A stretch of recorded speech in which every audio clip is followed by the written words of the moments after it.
intrepid protagonists were on their way to the Maritza Republic because they were going to go and try to meet a business contact. They're currently working for a sort of a crime boss known as Isig, Eifling, and he wants to do business with this tea trading company, the Paperleaf Tea Trading Company, and he wants them to, and he's got the Menagerie hired to go and make contact, and that is what they are doing.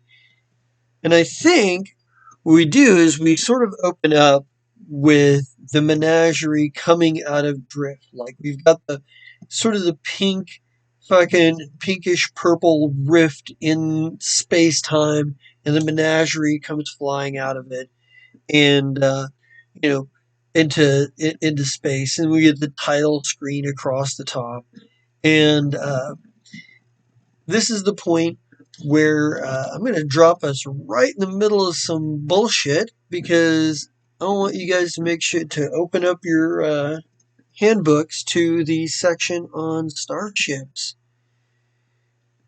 Yes, because we are about to do some crazy shit. You guys have run into an issue, and I am going to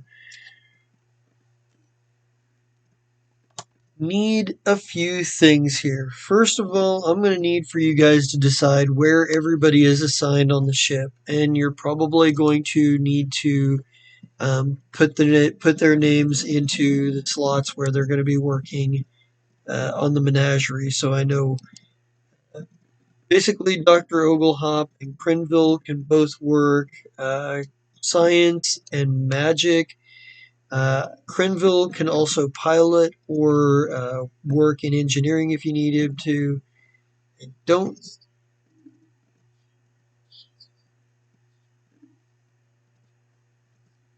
Right. And I need to.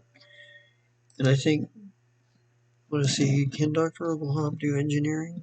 Yes. So Dr. Oglehop can work engineering, science, or magic officer. Crinville can work all three of those, but he could also work piloting.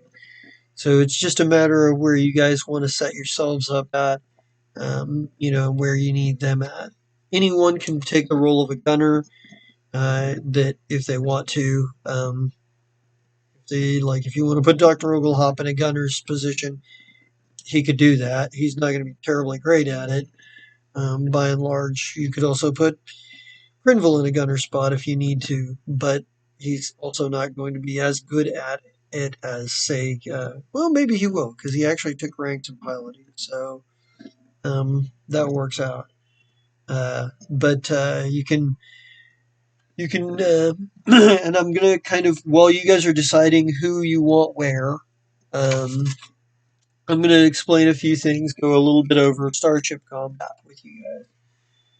So Starship Combat worked differently than ground combat.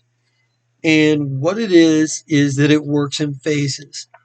All ships will act in the various phases, and the phases go engineering, piloting, gunnery.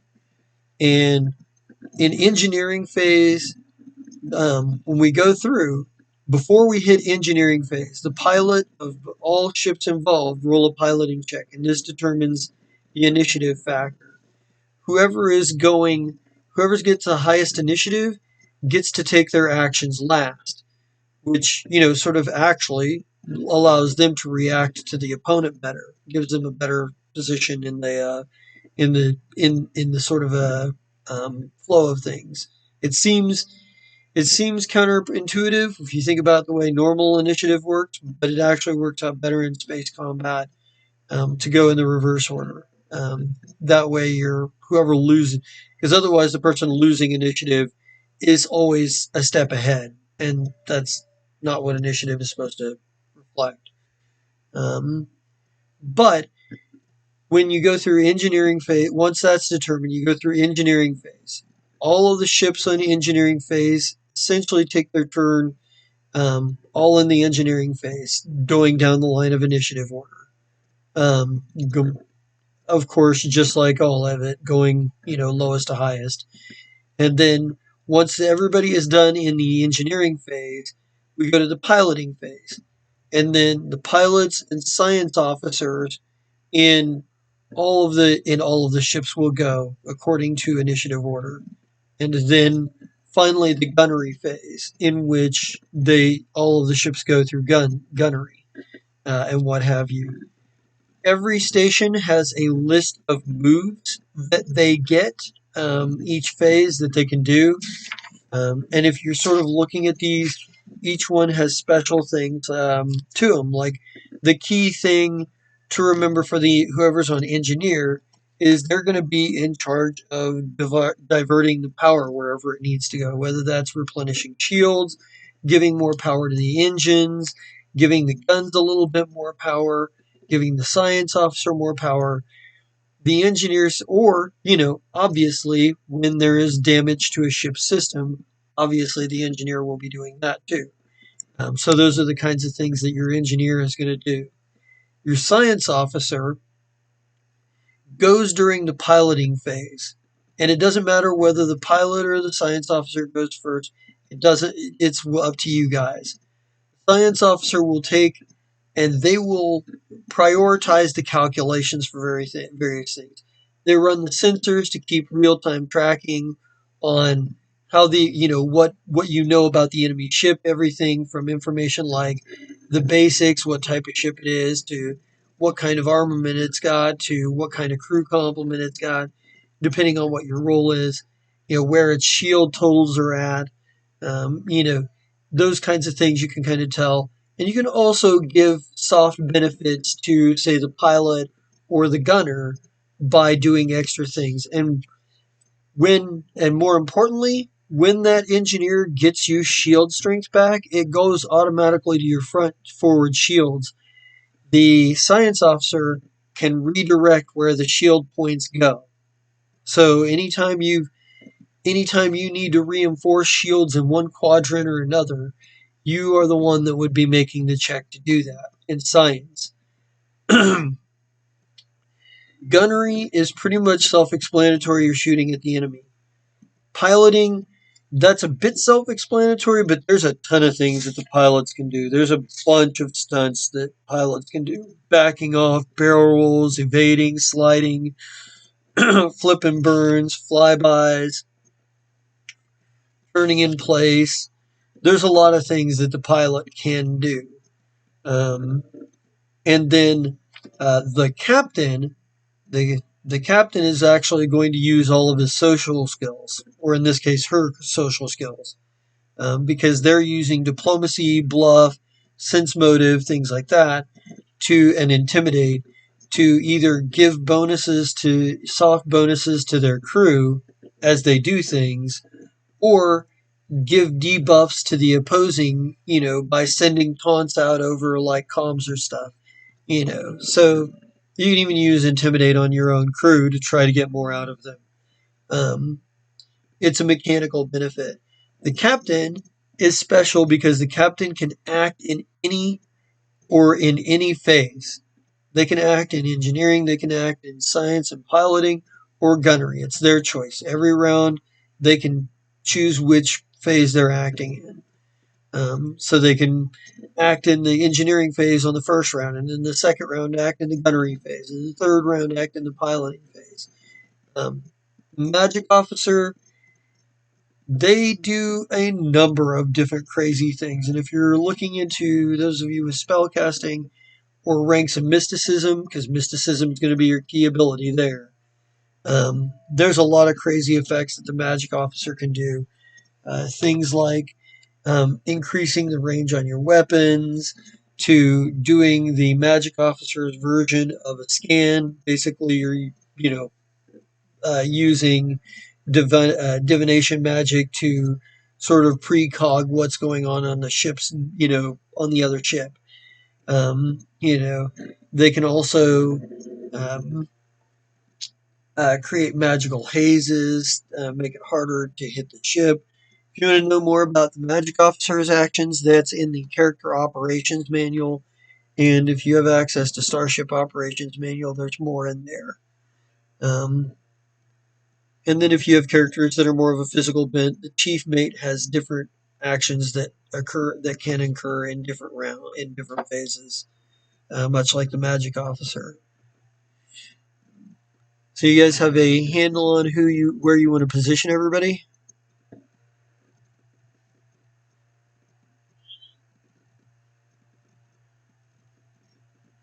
Yeah, and you do have Nodge who can do the yeah. You can Nodge over.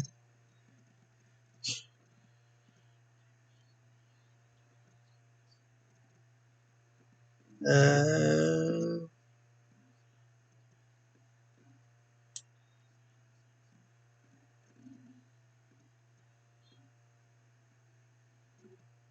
well, as a technoman, as a you have and you have mysticism too, right?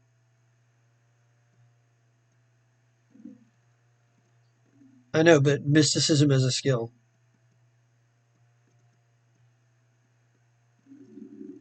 Yeah,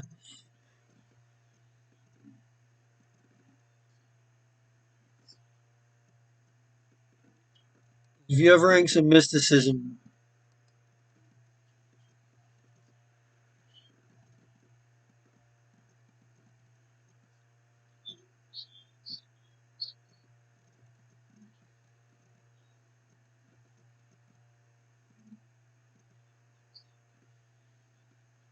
right?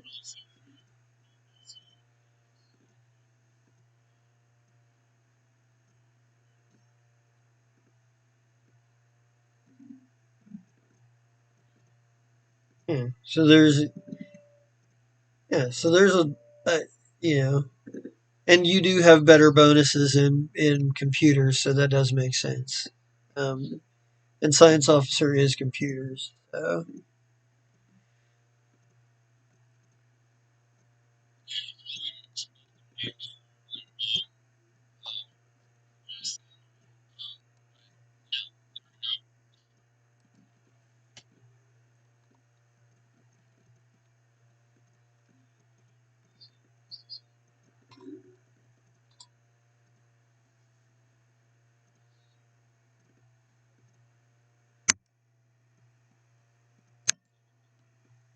it's under your skills. It's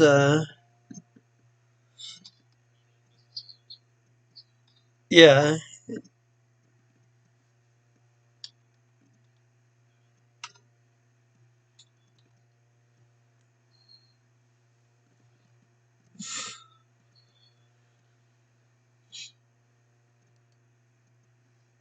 yeah. It's a you have it, but it's a lower.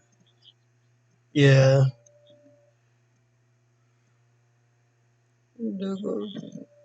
And Doctor Overhop will make a pretty good fucking mysticism or magic officer. That's fine. Yeah, he's like, yeah, he goes over to let's see, and then you've got and who do you have in pilot? AL. Okay, good deal, good deal. All right. So, what I am going to need first as we feel our way through this, so is I need a piloting check from the pilot of the Menagerie, AL. I am going to get a piloting check for them as well, because they have come up on sensors. It's like your Zed, you are spotting another ship on your sensors.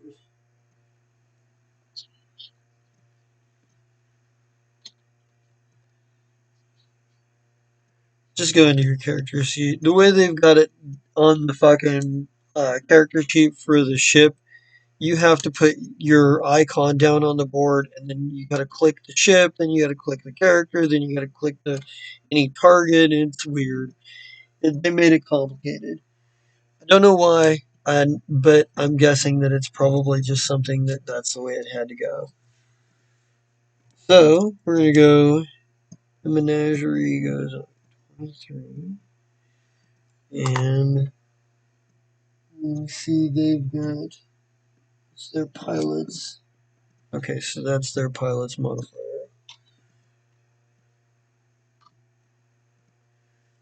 So there's 17. So we'll just do this. All right. So on engineering, I think I know what they're gonna do. They're gonna diverting of power here. Um,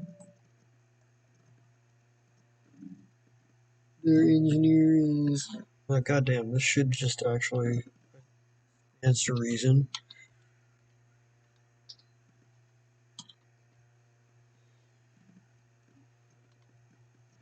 I'm not gonna tell you where he's diverting his power to.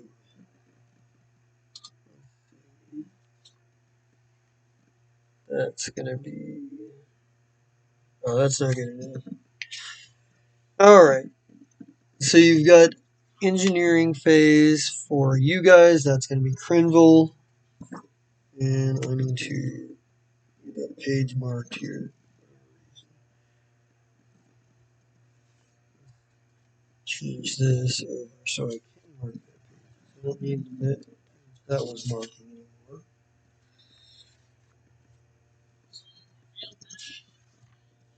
Yeah, Zed.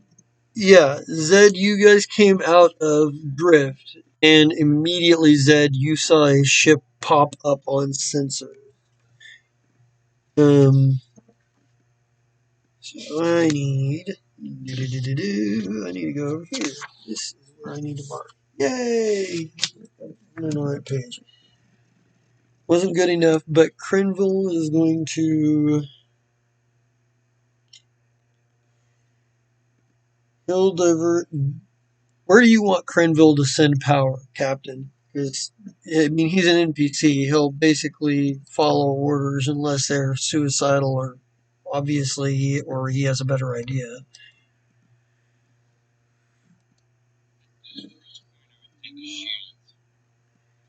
If your shields are at maximum, you cannot reinforce them any farther. That is the one thing he cannot do right now. He can send him. He can send the. He can send it to the engines. He can send it to the science equipment, or he can send it to the guns. And this is what it is. If he sends it to the pilot to the engines, then there's going to be a then you get +2 to the speed on your ship this round. You'll be able to move 2 hexes more. Um, if you send it, if you well, hold on. Let me go through the other couple options. Going, you can send it to the science equipment, which would give your Zed a +2 to whatever actions he takes this round, which could be, which say if he were going to try to scan the enemy vessel, or if you were going to try to, do something, lock on, try to focus on the guns on a target. That would help him out. Bear in mind that your ship does get a computer bonus. You actually get two floating computer bonuses. Anybody can use and you guys may want to talk about where you want to use these each round because you get them each round. You get two +2 bonuses that you can set up any of your crew members with. So you can prioritize who you think's job is going to be the most important or most critical and send a +2 in their direction. You can't send them both to the same person to the same station, but you can pick and choose where they're going. So in,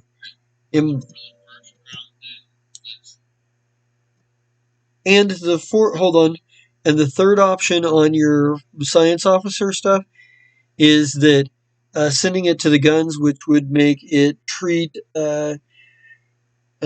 your engineer actions means if he sends the power to the guns, if you do hit any ones any ones rolled on the dice will be treated as twos. So it's a choice between helping your science officer, who's got a number of useful things he can do, giving them more speed to the engines, or giving your guns a little bit higher end minimum damage.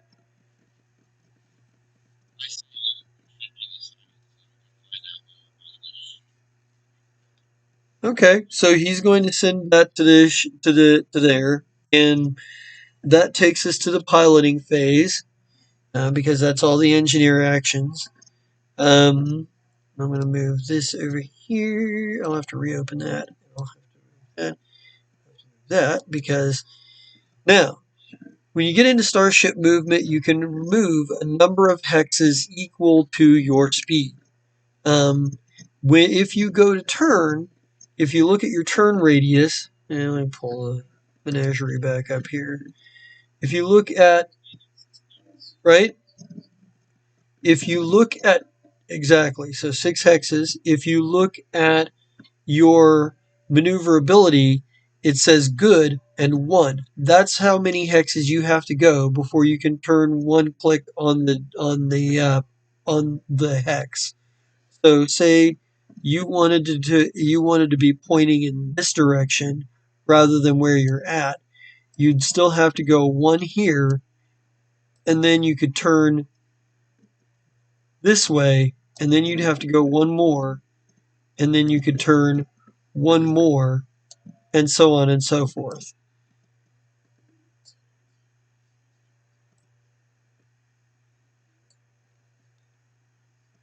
It doesn't count against your speed.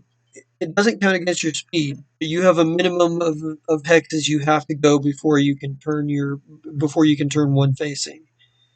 And that's what your maneuverability is. So they lost the initiative count, so they have to go first. And let me look at their speed. Attack, power, speed, modifiers, speed they've got. Okay. And look at their maneuverability. Okay, so they're going to go 1, 2.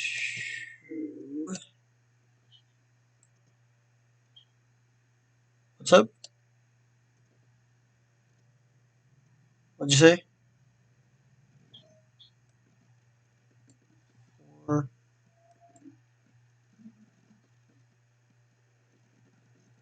Ooh, and you're cutting up real bad. That probably might hurt.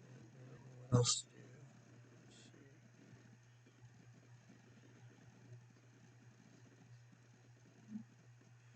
Okay. All right. I just wanted to make sure that it was not said. When there's something with a stream going on, I need to, you know. Normally, I don't have to worry about it because normally I'm not the one running the stream, but I am today. So, yeah, I'm still here.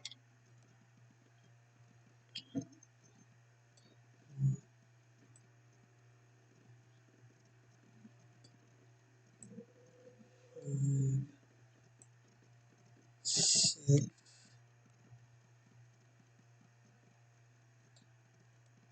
7, and I think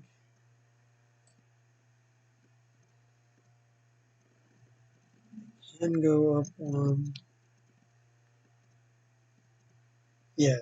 So that's what they're gonna. That's their move. And they're going to also utilize the evade stunt. That's what they're going to try to do because they're going to try to add to their armor class.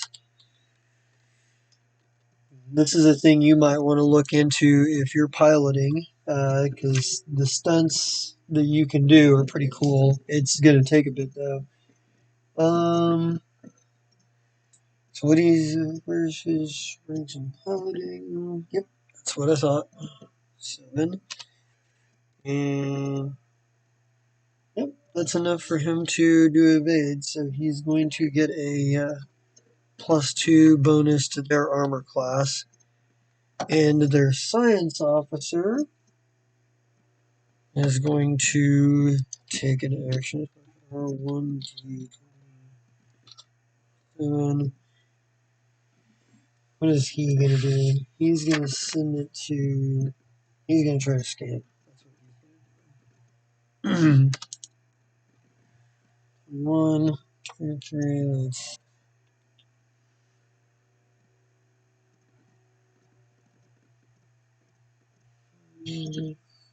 Let's. Oh, okay. And what is the? Let me look at. Let me see this. I'll look at your defensive bonuses for countermeasures. Oh, okay. So three. So that's 4, 7. All right. So they know a bit about you. Their captain is going to take an action here. He is going to. I'm guessing his bonus is probably going to be about the same as.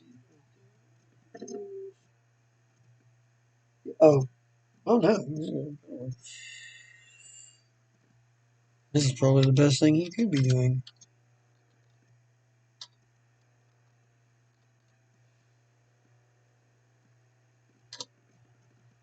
Wow.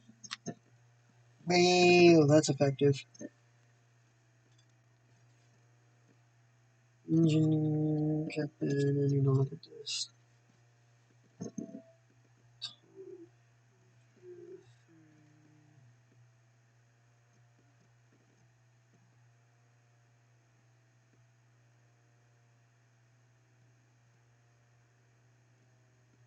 Ooh. Alright, so what this is 15, 7, that's still makes it. So the comm screen comes to life, and there's a rather pitted and scarred hobgoblin on the other side of it, and he's like, and this is weird because this is straight up Marixa space. This is Marixa's core system. For them to be here, there is this is yeah, like from what you understand, this is a pretty bold thing. But they're literally, and he comes over the comms, and he looks scary as fuck, and he goes, and he's like, unidentified vessels, surrender your contents, your cargo, your weapons, and everything else of value, or we will blow you out of the sky. And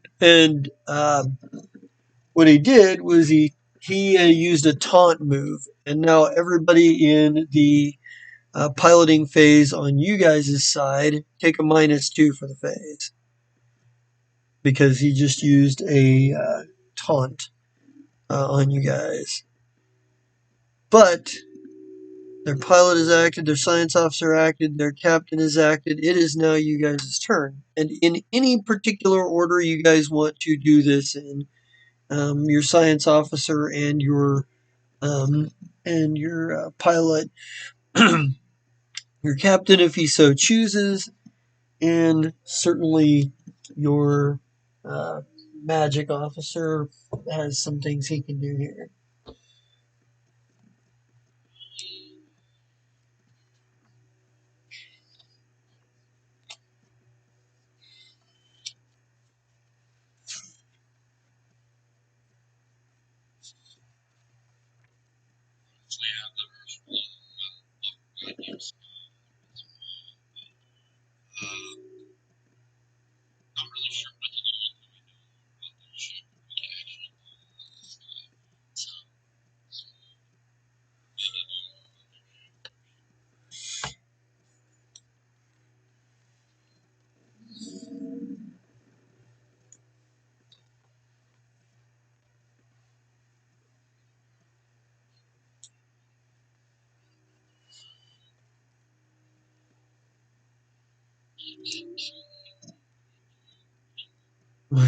I was just get a shot of Krenville like tripping over like Shady and cursing like God, really?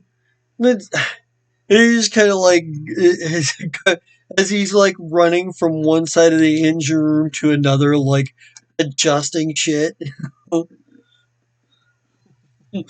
But yeah, do you want so what?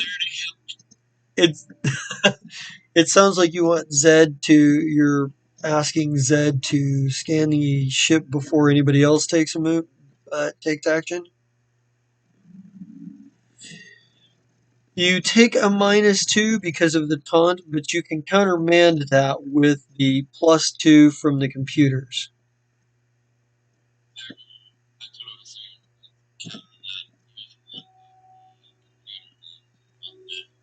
All right.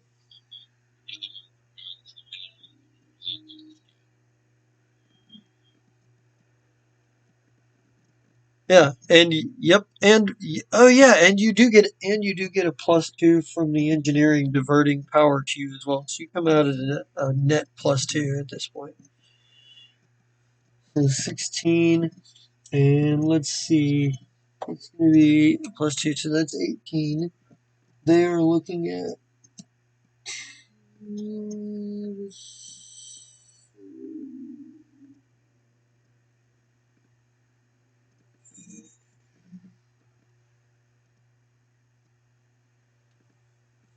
7.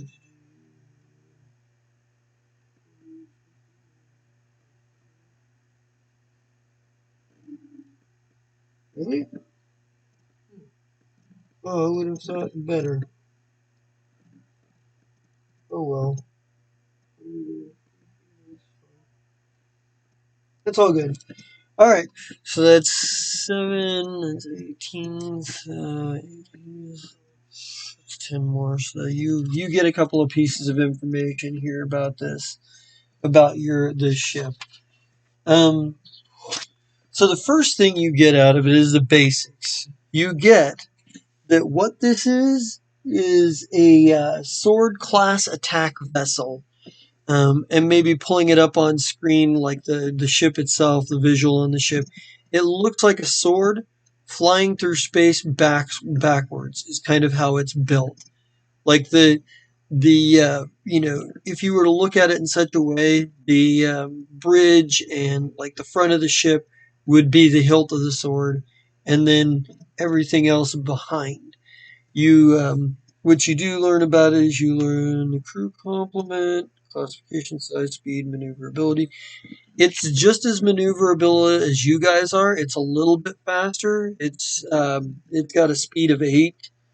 It has complement of 6, and there are 6 people on board, and you get 2 other pieces of information here. So what you're going to get, the first thing is you're going to get its armor class. Its armor class is 14. Second thing you get is its target lock. And what target lock is the armor class against missile weapons, type stuff. And their target lock is 12. Um, So basically, they carry just as many people as you can at max. They have a max capacity crew at the moment, and they have their armor class and target lock. And you know that they are it's built to be an attack vessel. You don't know what weapons are on it just yet, or the hull points or shield points. You know it's slightly faster and just as maneuverable. Um, Pilot and captain and magic officer. Are there any particular things you need done here?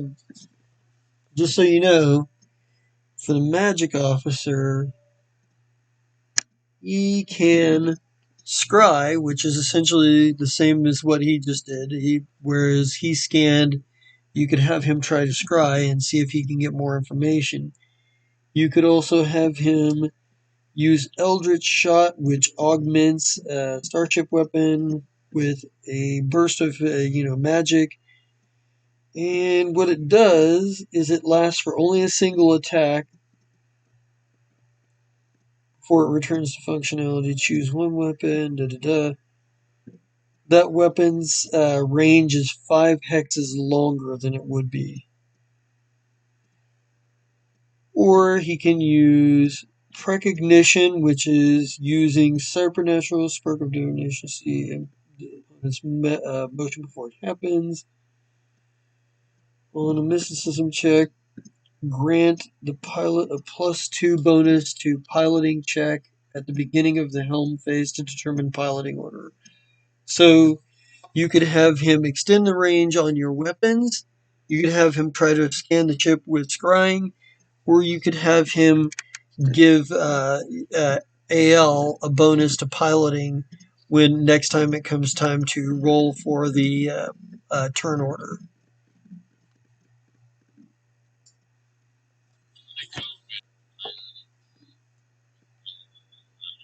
Alright, let's see if he can make that happen. That's going to be a DC of 10. So he needs a mysticism check of 14.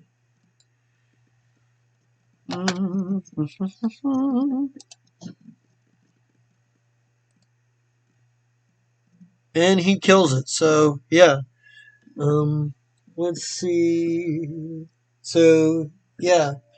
AL, next time at the beginning of the next piloting check or turn order piloting check, you get an extra +2 to that because Dr. Oglehop, is feeding you psychic information. He's kind of like he'll be sitting there telling you where visions he's seen of the future.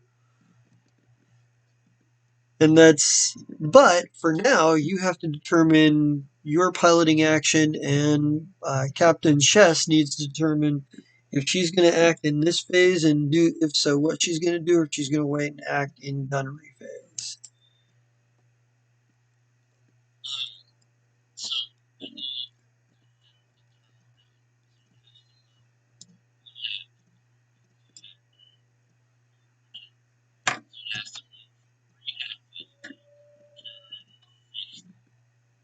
Well, you're already facing them. They moved to intercept you, so you're face to face. Yeah.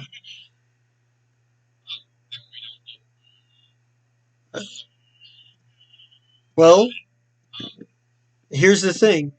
You can There's a number of things you can try too. You can try to do a flyby attack, which is a thing that can be done.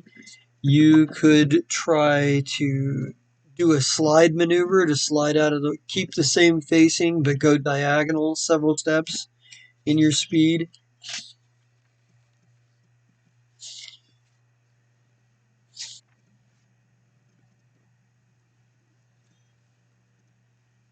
Right. Yeah, your turret can fire in any arc, so you don't need to worry about like whether you're facing them or whether you're port or starboard. Your turret can always shoot at them.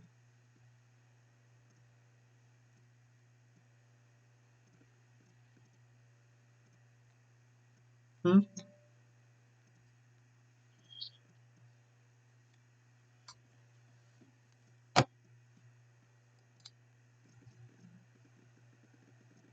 So they can choose. Yeah. So whoever's being using the guns can choose which one they're going to use. Be like, oh, I want to use the coil gun now, or oh, I think we're going to use a missile launcher.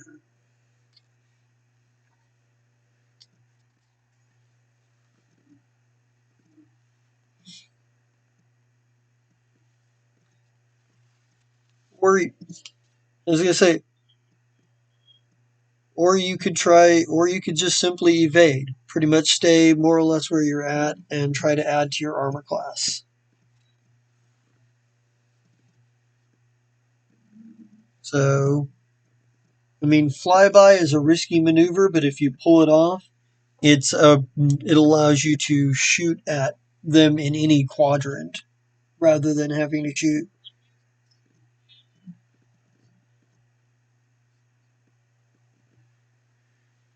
Really, there's no particular weaknesses to necessarily get. You basically know their like armor class and their target lock. You know that um, in narrative terms, this means you know kind of basically how thick their armor is and basically roughly how easy or hard it's going to be to lock on with your missiles. Which, if you're looking at the data, 14 AC and a target lock of 12, it means it's easier to hit them with your missile launcher.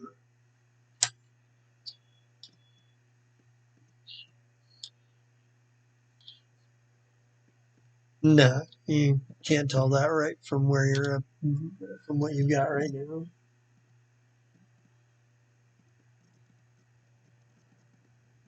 So,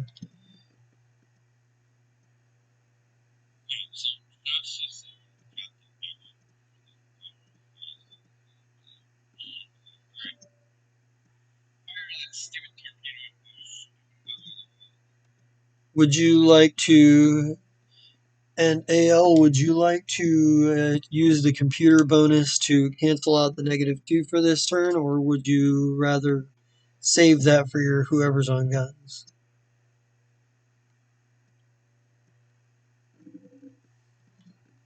That is a good question.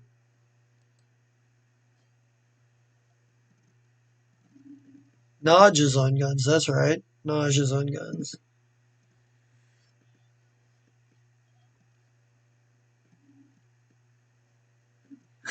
Pretty much, because you changed it to look like a fucking. Because you look like changed it to look like a pony.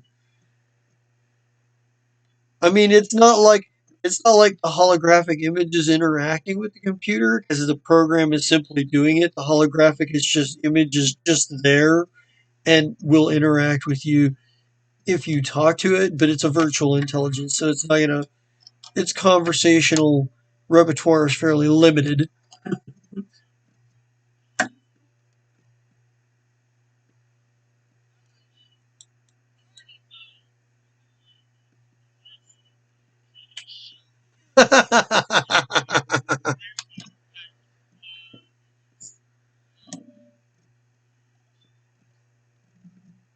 All right, cool, cool.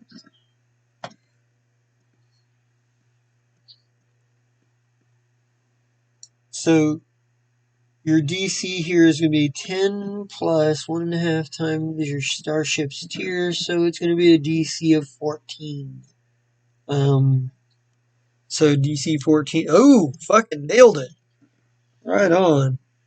You know what? I want to look at something here. There's something in the Starship Operations Manual that they added for shit like this. Because they were like, hey, what if you. Somebody brought up, like, apparently brought up in discussion, hey, what if you roll a 20 while you're doing stuff in chip combat? Isn't that cool? Wouldn't that So they made rules. Yeah, so they made rules for it. I don't know if I know I want to look this up because I think I want to know. That's there we go. Captain, engineer, piloting, maneuver, stand back off evade. You successfully anticipate your enemy's firing patterns. This stunt increases the circumstance bonus to your AC and target lock up by 4. So you didn't just you are really damn good at this evasive maneuver here this round. You are effectively 4 points higher on both your target lock and AC when it comes to gunner actions.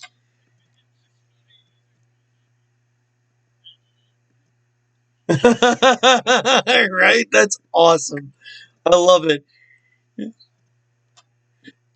And I think Dr. Oglehop over at his station is like, whoa, trippy. Yeah, I dig it. Now this is how you fight a fight in space, man. Um,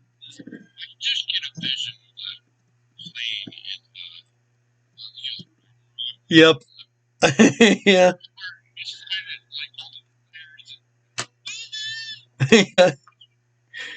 It's like some cheese shit music going off. I love it. Um, nice. But that does bring us to the gunnery phase, and they are going to attempt to do something here. We're going to do something that, oh my god. I need, well, shit, we got there. You opted not to do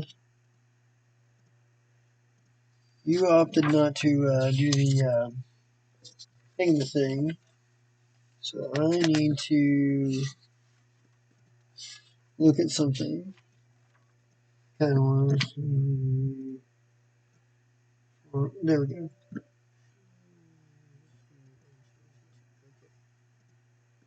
Nope, can't do that right now. But they can do this other thing. So he's going to attempt to shoot. They're going to attempt to shoot at you. I'm guessing this one's going to be a 7 as well. But no! Ooh, we go. Sweet. Ooh, damn. Hit exactly, too. Holy shit. Um, all of your fancy work for nothing. You like maybe it's that thing where you're like, haha, I figured it out. But then like maybe we see the like the hobgoblin and the no, this one's probably an oni that's in the like gunnery seat, and he's just kind of like we see him going, oh no, I see you, I see you, I see you. Nope, you don't have this one timed, and he pushes the button, and like we see the ship firing like we see the ship firing across the way and hitting the menagerie. And let's see, the damage is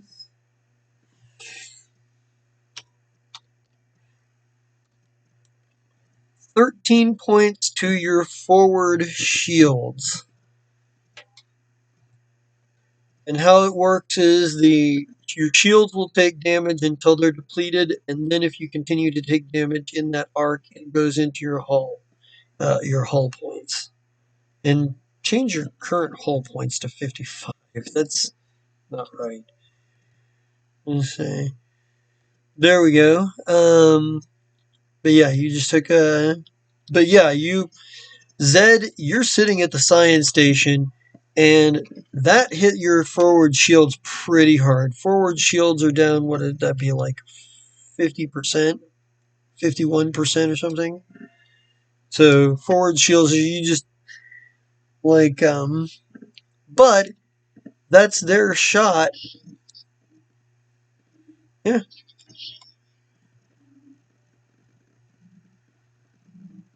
right on. And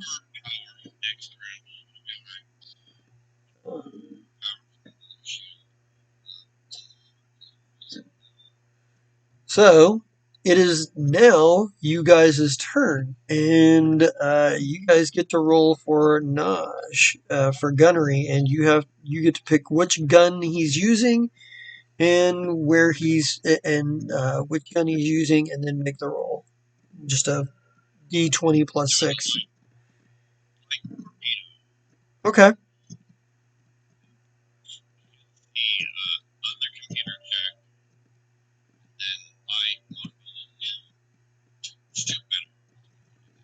Okay, so go ahead and make the motivation check first. And see, you can get that bonus on there, buddy. You're using encourage. So the DC is going to be. You can encourage. Well, the gunner can use it if you want, or the captain can use it if you want. So it's going to be encourage another member of the crew, give a bonus. This works like an aid another, granting a +2 bonus and check require if you succeed by. So go ahead and make a diplomacy roll. So it's a DC 15 here for you. You nope, that's not good enough. You're on the 2. How do you? I actually kind of want to know how you like what it sounds like when you fail to motivate Notch. Your VI gunner.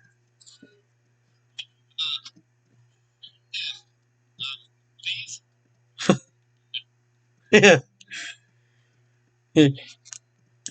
Whoever's rolling for Nodge, go ahead and make Nodge's roll, and can use that computer bonus since the pilot didn't use it.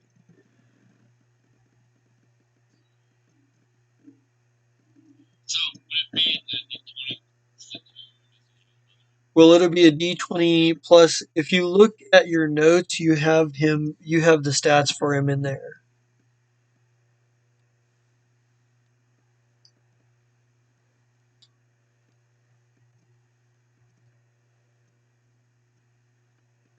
Which, now that I think about it, you could technically have even had Nodge as your pilot if you wanted.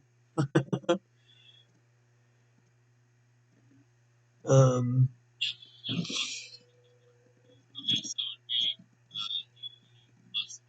yep. There you go.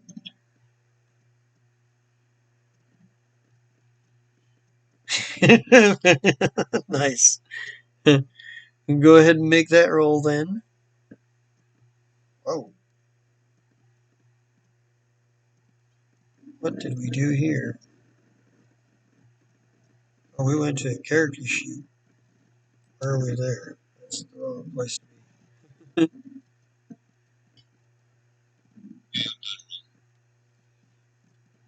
Alright. However, 12 is just enough to hit the target lock, so roll the damage.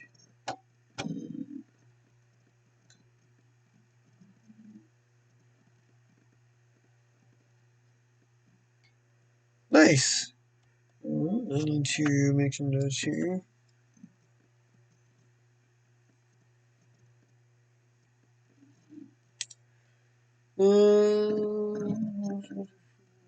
This is you.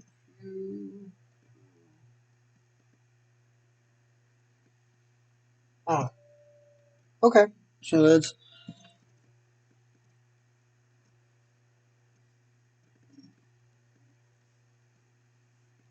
there we go. All right.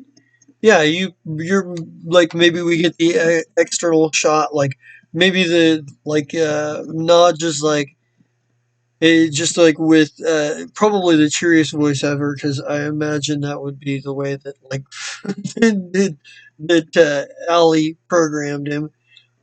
Attempting to comply. Have a nice day. And then you see him, and then we see the external shot like of the of like the missile like leaving the turret and firing out and impacting on the forward shields of this this sword class ship and what have you. And that is round number one. So let's go ahead and do the piloting checks to see who the to determine the turn order for next round. And remember, AL, you get the extra +2 because of Dr. Oglehop.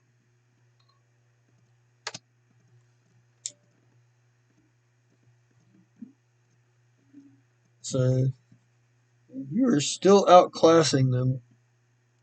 You're outclassing them in terms of speed and stuff. They're going to do what they do. I know what their engineer is immediately going to try to do here. And I don't believe that's be good enough.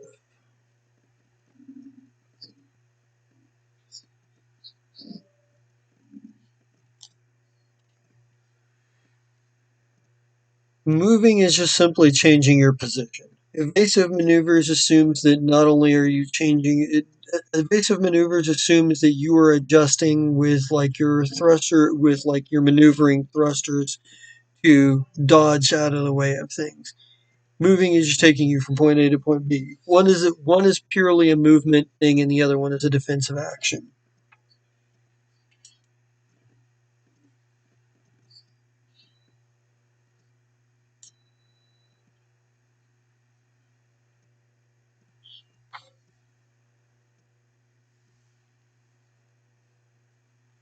Right. Exactly. Oh, that is good enough.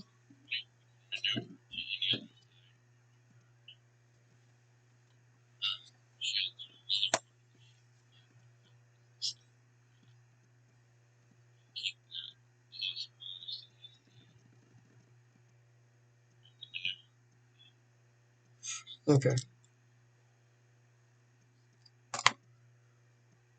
You can be in more or less be in the same position. You don't have to. You don't have to physically move the ship anywhere to still be evasive maneuvers. You could evasive maneuvers you can take whether you're going somewhere or not going somewhere. Right. You have to roll. It's not something that you just automatically do.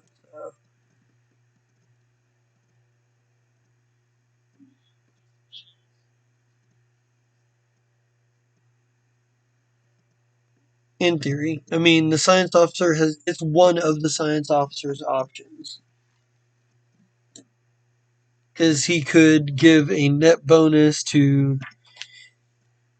He can do Science officer can do three things. You get three big things here: scan, which is scanning the enemy ship. He can balance, which is essentially changing where the shield points are at. Whatever shield points you have, whether or not they've been diverted, he can change where they're at. And then the last thing he can do is target a system, which basically, if he succeeds his check, he gets to pick a system, and if you guys hit on the gunnery phase, that system is the one that actually takes damage.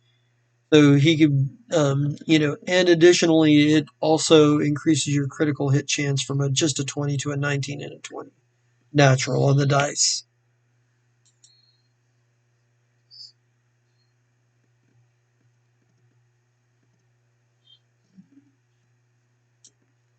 Okay.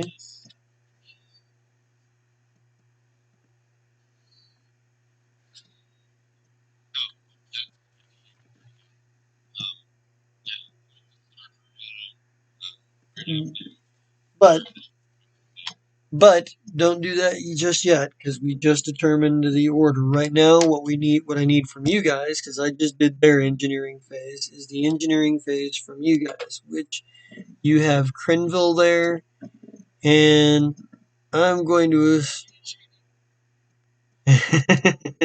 And Crenville, um, whether you order him to or not, knows that probably the best thing to do here is to try to get some of that shield power back.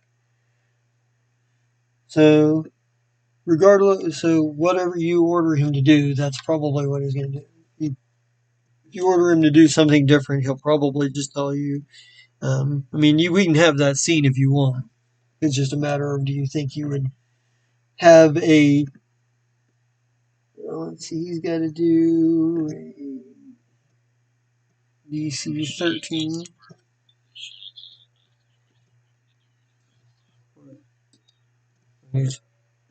Damn. So let's see. He rolled a 20 on that. Divert. Engines, science, shields, able to efficiently reach the power, so doubling the number of shield points restored to 10%.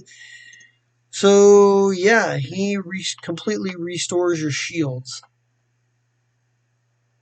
Yeah, Crinville's like, Crinville's like maybe there's like you see it Zed come across your screen because you're on the computers. You see like the calculations, like the sort of like the power grid, and you see what Grenville is doing, and you see him just very efficiently reroute excess power from several subsystems that are being used directly back into the shields, and you watch your shields replenish right on the front. Like he brings your shields right back up. Is uh, yep. He's like, we might. I don't know what's going on up there, but we might try not to. Yeah, that was a lot of power. And he calls up, but it is now the piloting slash science officer, etc., etc. phase, and I think because they roll lowest, so they go first. I know what they're going to try to do. First of all, their pilot is going to, yeah, because he's got a particular idea in mind. is there's something you guys did not know. Let's see. Good effect, boarding, da da da da. That's fine.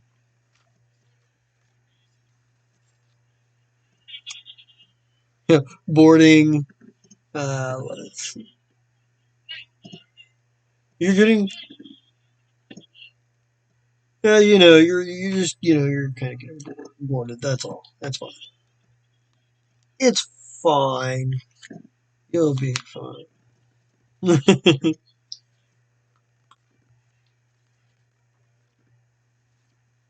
God damn it, where is that? Because there is some extra stuff on here. 'Cause there is. Where's that?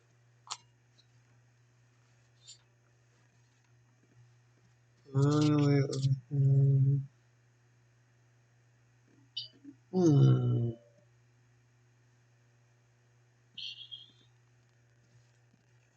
Oh, this is a chase thing.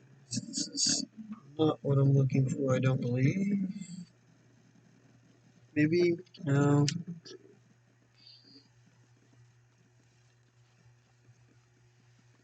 Sorry, I'm kind of. Ah, there it is. Mhm.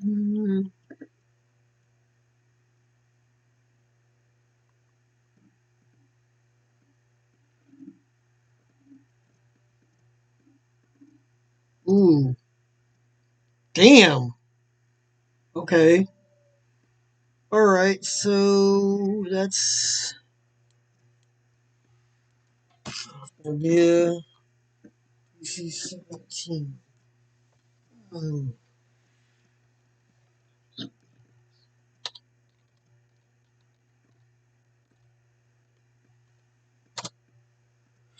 Yes, he did.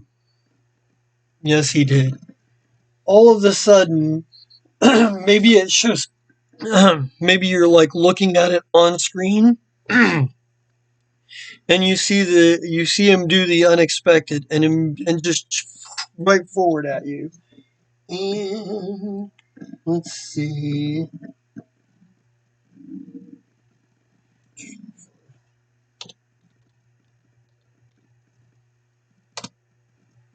3 points. So you can get past your shields, but he didn't break your shields, but he wait a minute, hold on. Collides with the enemy, you hold that damage on starships. Oh, it's starships. Let me look at this here. Gunnery checks. Starship collides, dealing collision damage to each based on starship speed and sizes. The base collision damage equals 1d4 times half your starship speed plus an additional 1d4 times a value based on your starship's size. When your starship takes full damage to the starship quadrant, and your starship takes half this damage to its forward quadrant, of which your movement ends. Starship has a ramming weapon. Add the ramming weapon's damage. So that's 3 plus 3. That's 6 plus 4. No, no, hold on. That's 3 and 3 times 1d4.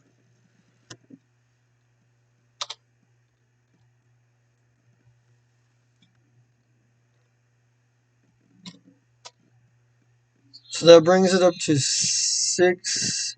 Hold on. So 6, 4, that's 10. So, yeah. Now 4 times. Now that's 12, 3, 15. 15. There we go. So that's 15 points of damage. And they take 7.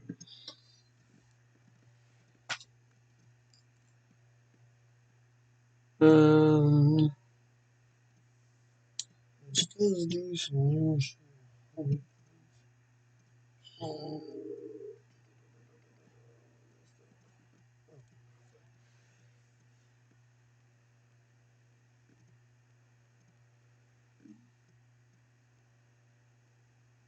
but not much. Yeah, so they smash into your shields.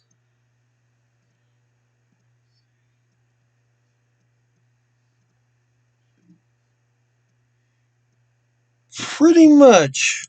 Pretty much. They still have science officer and captain actions. The captain is probably going to.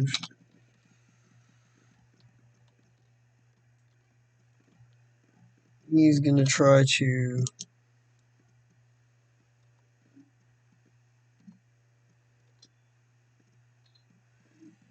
He's going to try to. Alright. Okay, so that's going to be enough. And his science officer is going to. The science officer is going to do the.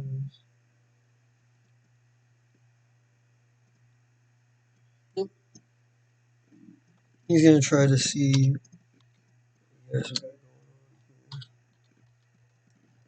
no, you know what? He's gonna try to target one of your systems. That's what he's gonna do. Yep. So that's their piloting slash science officer turn. It is now the Menagerie's piloting slash star science officer slash magic officer slash whatever's turn.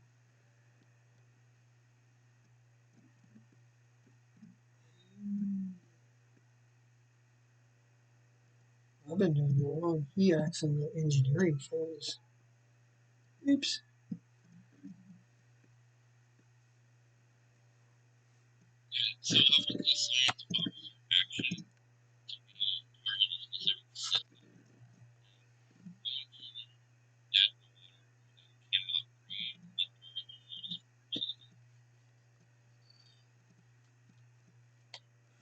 Well, hold on. Let me tell you what your valid options are. Let's see, because each one does something different. There is so life support would, and this is where we'll talk about like if you hit, we'll talk about critical damage more. But each one basically offers up penalties for actions that are being taken. You can try to target their life support, their sensors, their weapons array, their engines, or their power core.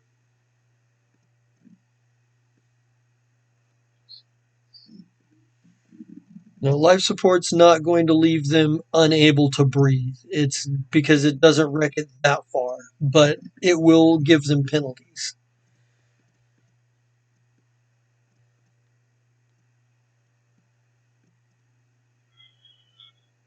So, all right. So, what you're going to need to do is you're going to target system. You're going to need to roll me a computer's check. The DC is going to equal.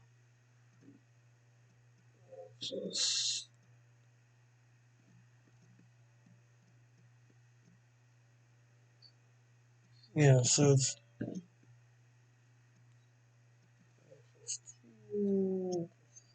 9, so it's a DC 9. So if your guns hit, then they will, and you do critical damage, then it will be to the power core specifically. Additionally, if a natural 19 is rolled, that is also a critical hit. Um, Captain, are you going to act in this round or in this phase?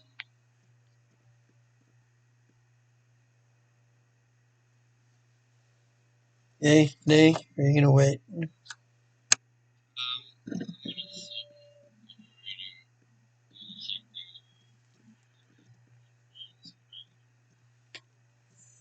All right.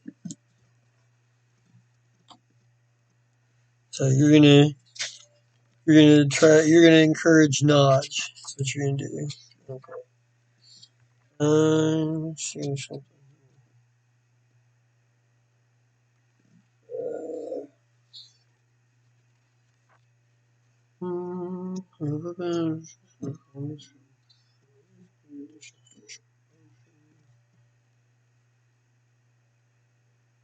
Create. I think is the page I'm looking for. So I think there's more abilities that are in this in Starship Operations. I'm forgetting about.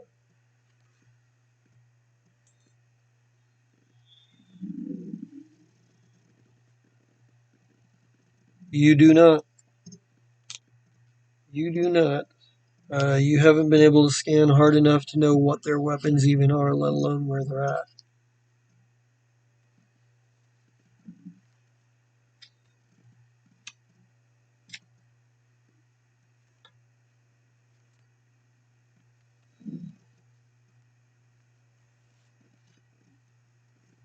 And you also have a move here as well, AL, because it is your it is your phase. So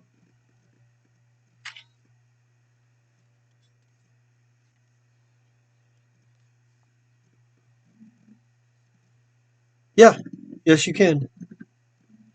You just have to make the check for evasive maneuver is all.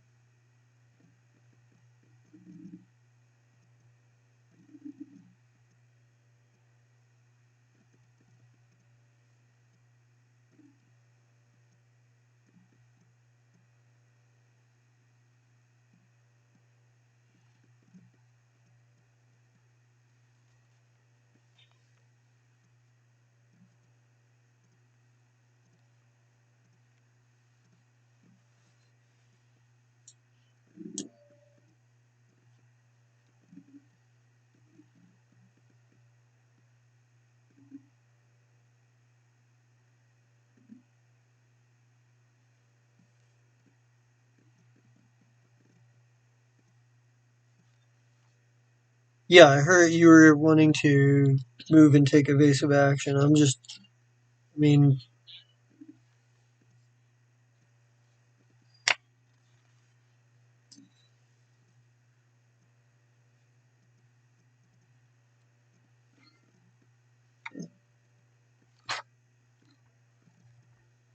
so if you're wanting to, there's a couple of things you can do here. Um, you can attempt to, well, actually where you're at, you're kind of trapped. I think you kind of need to do a slide maneuver or a turn in place maneuver. Turn in place. Turn in place will allow you to move to uh, see. It's a turn in place stunt, and it'll be on page 320. Turn in place. The ship does not move, but instead can turn to face any direction. The ship has a maneuverability. Clumsy, it takes a -4 penalty to its AC and target lock, which you don't have. It has a maneuverability of poor. It takes maneuverability of average or better. Don't take a penalty. It doesn't require any skill check, but it means that's all you're doing this round is turning to face a deal. You can slide. You can try to slide, which is going to be a DC 13, and you just go diagonal one way or another. Or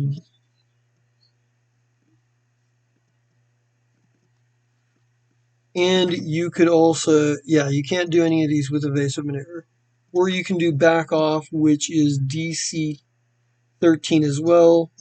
And basically, you can move up to half your speed in the direction of your aft edge without changing facing.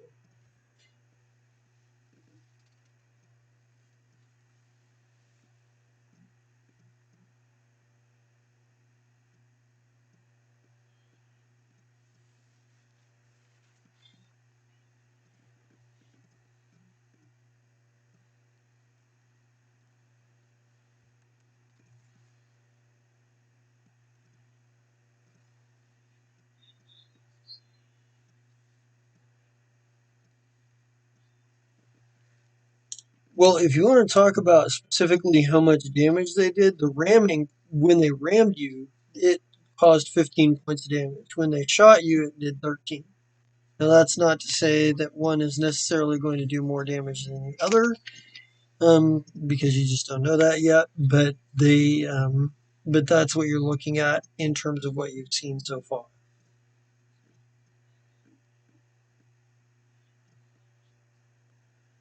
No, they do.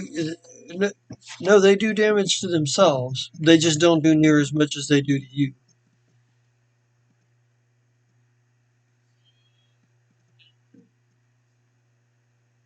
All right. So that's a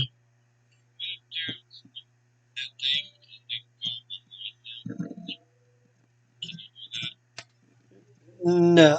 Slide will either take you will without changing your facing make you go like that, or like or like uh, effectively like that. You're basically taking a diagonal movement without changing your facing. If you're trying to go and get behind them, that's going to be a lot more complicated series of maneuvers. You could, the one other thing that you could try is a flyby maneuver, and because flyby allows you to pass through their space, but it's a higher DC. Flyby is going to be. All right.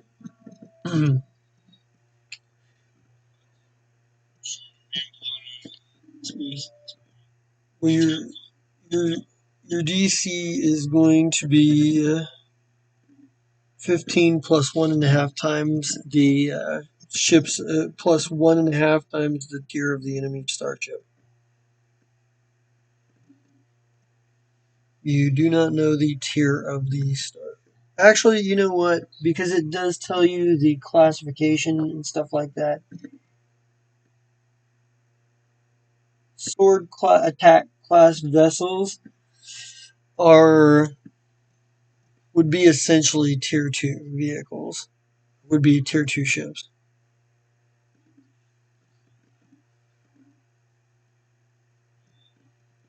hmm However, you can still use. Don't forget, you still have the computer bonuses you can use.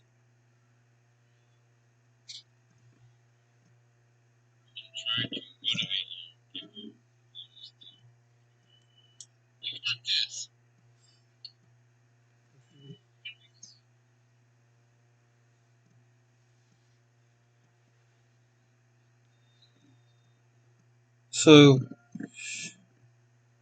here's a so if you so if you need to know what this is going to do, the ship moves as normal, but it can move through one hex occupied by an enemy starship without provoking a free attack, as described as moving through other starships. During the following gunnery phase, you select one arc of your starship's weapons to fire at the enemy vessel as if the vessel were in close range. Treat the target range as one hex against any quadrant of the enemy starship. To perform this scent, you must succeed blah blah blah. If you fail this check, your starship still moves as described above, but you follow the normal rules for attacking based on your starship's final position and distance, and the movement provokes a free attack from the starship. So, yeah, if you fail, they get a free attack on you.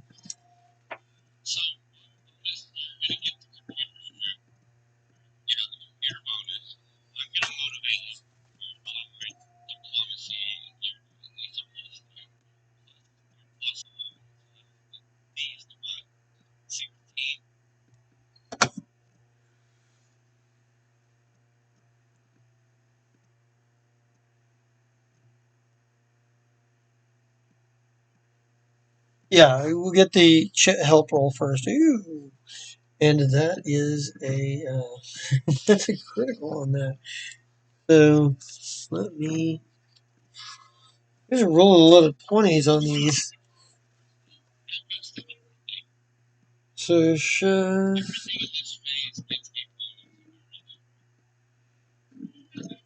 your chief mate, captain, encourage. You're able to select. You're using encourage. You're able to select just the right motivation for your crew, increasing the bonus you grant to your crew members' actions to +4. And encourage, let me see, you can encourage another member of the crew to gain the bonus that it has. So it really only affects the one crew member, but since you rolled a 20 on natural 20, that bonus is now a +4 instead of just a +2.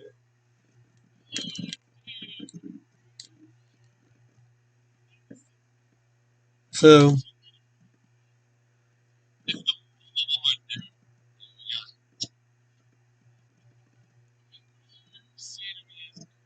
yeah, let's get that. Let's get that moment.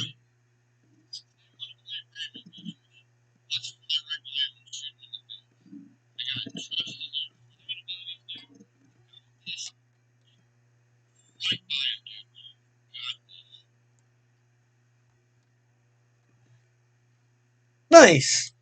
So now, when you can move the ship past them, you can move the ship past them, and then when you fire to you can move up to your full speed, and once past them, you can make turns as normal. The Now it whatever weapon you choose to fire in the gunnery phase targets that front will target that front facing, because that's what you guys were calling.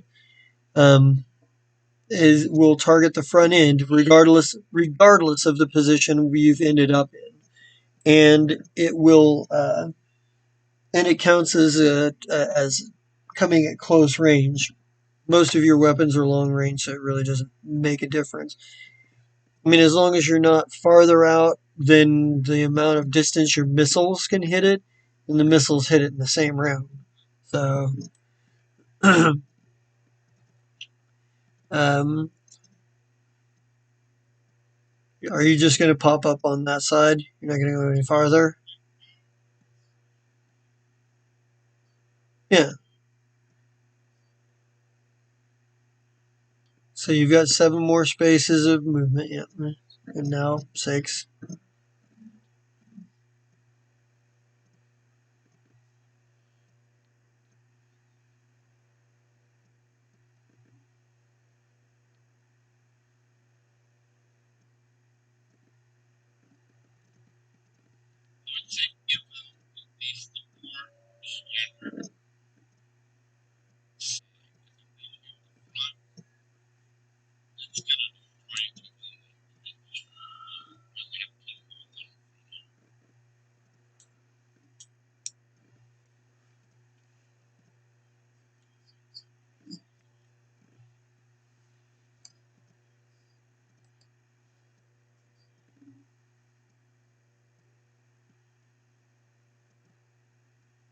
You need to be facing one direction of the hex, not just in between.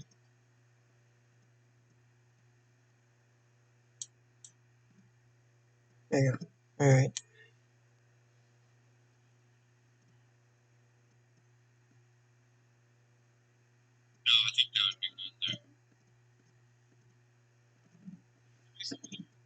All right.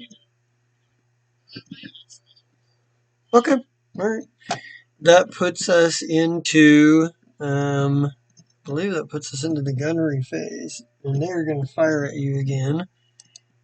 Let's see.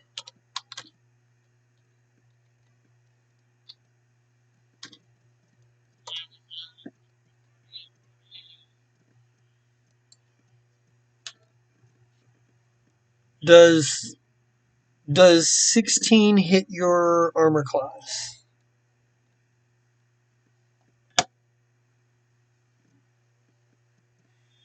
Alrighty, let's see. That would be so. That's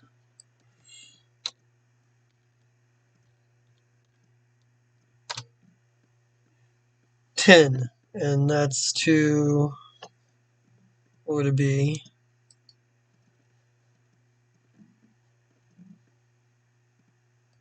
Um, Port shields, I think. Right? Yep. Oh, all right. And that's their gunnery phase. Now it's you guys' gunnery phase. So whoever's rolling for Nodge.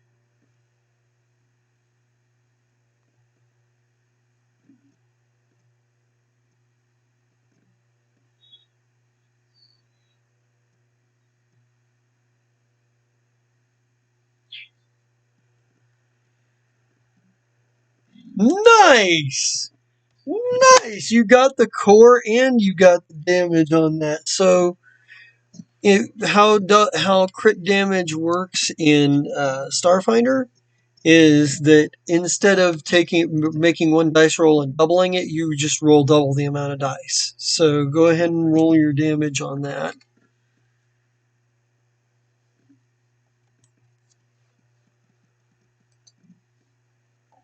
Nice, nice.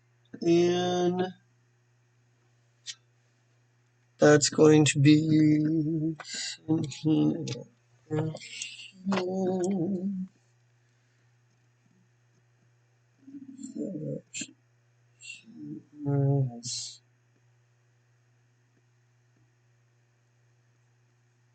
And there should be.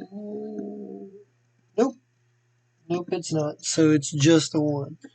Now we'll talk about real quick here critical hit effects in space combat.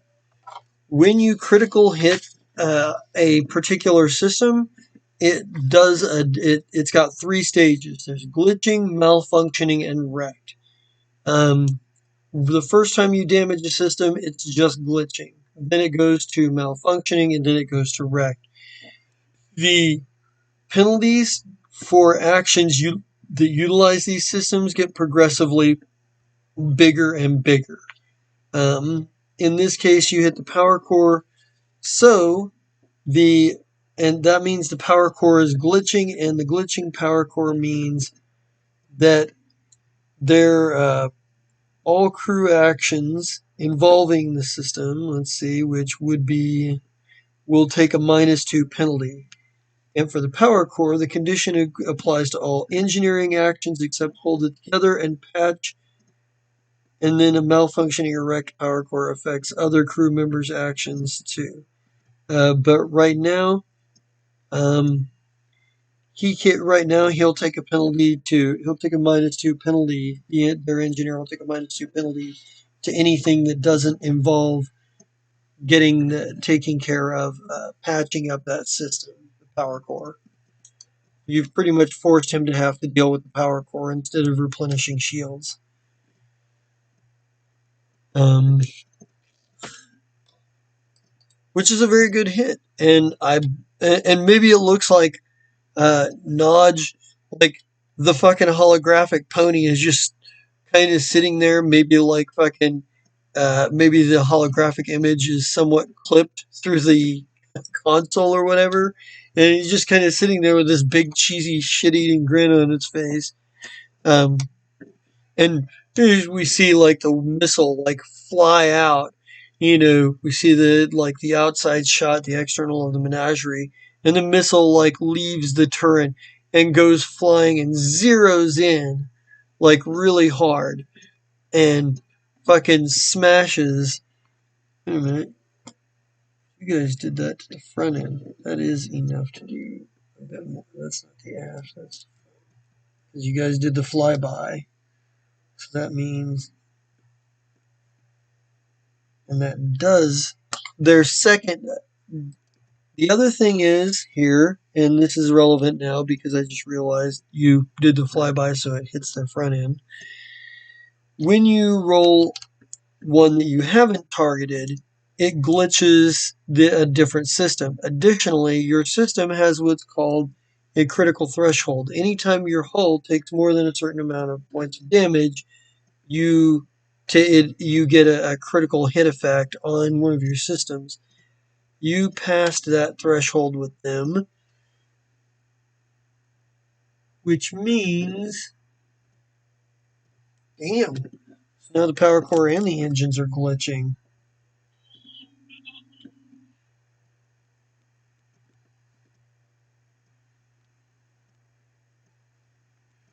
All right. Yeah, Nodge. Yeah, Nodge walloped him hard. Like maybe it's just like as you guys are flying past and what have you, just this fucking. Hold on a second. As you guys are flying past, the like just as you're pulling up, like Nodge releases the missile and it goes directly right into the front of the ship. You know, or it goes right directly into the front of the ship, and it hits it hard enough. Maybe we get like a scene of the bridge on this ship, Oni and Hobgoblin with consoles exploding in various places. We get like a cut scene of like the engine room where the power core and the engine start, the feedback from all of the damage on the front end of the ship is putting strain, and we see the Hobgoblin that's running the show down there running around with things like sparking and blowing up and kind of like just like what the fuck even maybe hollers up to like the bridge like what's going on up there, and like but they're still in the air, they're still flying, they're still good, well ish anyway, but they are going to let's go ahead and do the turn order initiative, like piloting checks.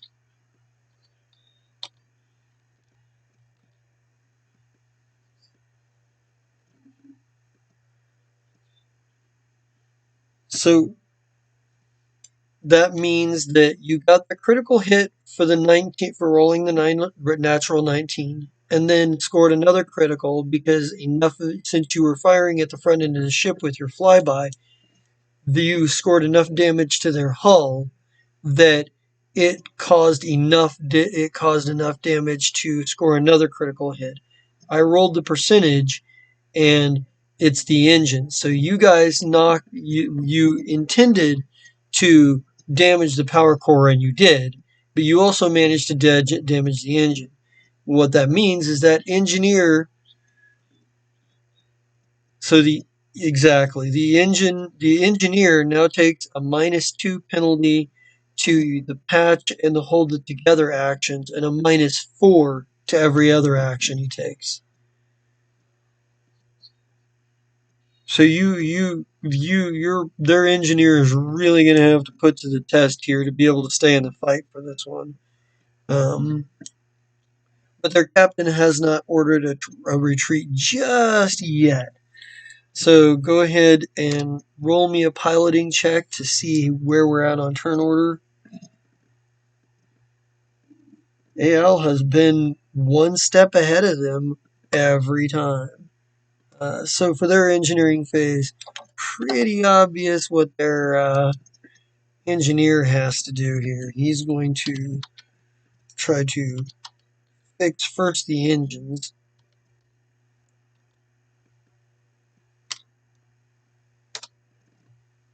Wow, and he fails.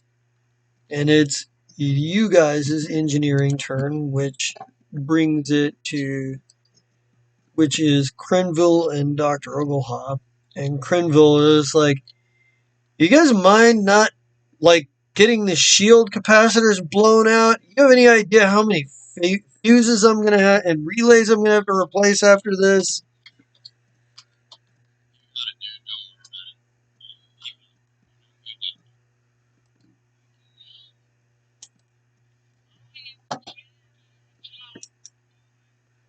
It just he's like maybe there's a moment where like he comes over the like the comms, and all you hear is a slapping sound, and then he comes back on and goes, "You needed to hear me slap my forehead for that one." And he's just, let's see. So he's got to make his engineering check here. See if he can bring you guys up some more. And he does. You guys get, and that is not a crit, but it's pretty good. You guys still get back 6 shield points, which go directly to the front end.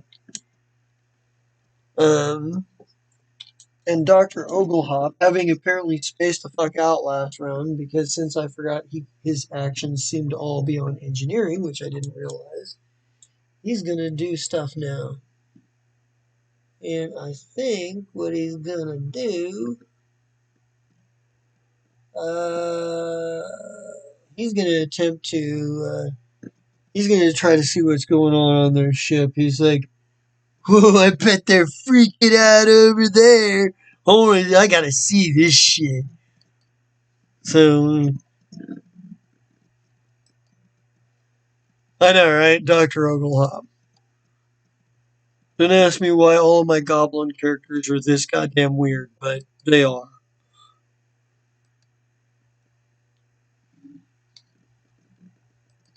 They do.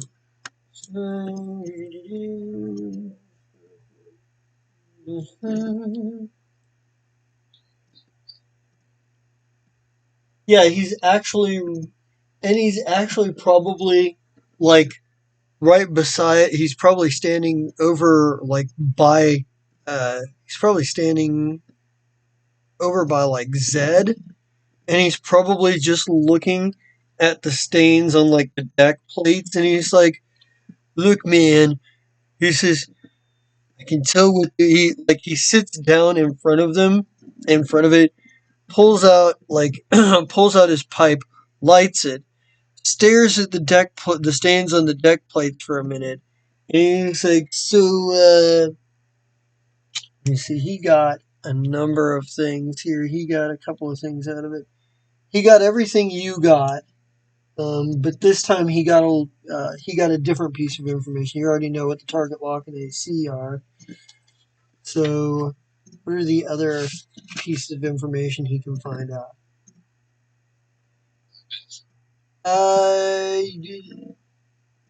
You want to know about weapons? That's what you want him to look at? He can only tell about one weapon, and he's going to tell you. He's like, well, I think they were pretty surprised, but you know what? Based on the readout from that one guy's, from that one guy's console, um, he's an Oni, I think.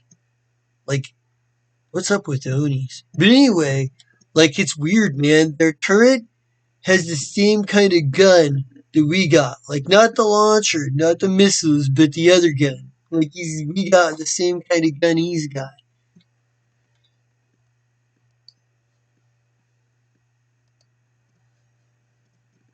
Yep. Well, he's probably that's not necessarily the only weapon he's got, but that's at least obviously he had a. It's pretty obvious he had a ramming prow, but um, he's got at least a coil gun as well. That's the turret that he shot you with before.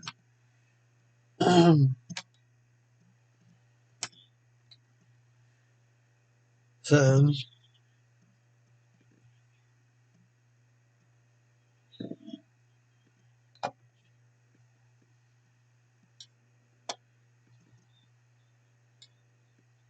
but they are armor spread out. It's not stronger in one or the other place.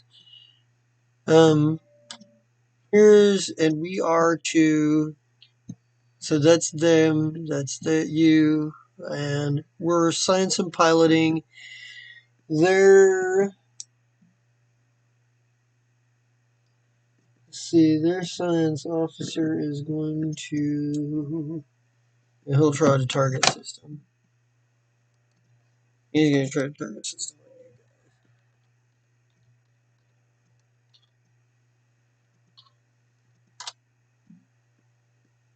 That's just not good enough. Their captain is going to. He's going to pop back up on your view screen, and he's like, "Give it up! Surrender now!" Ooh.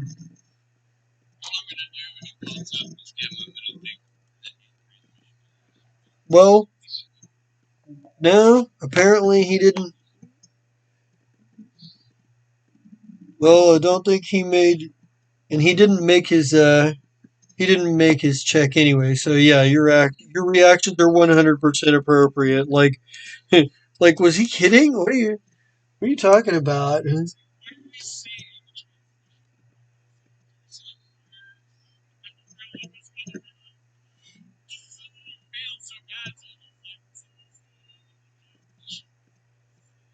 Well, he's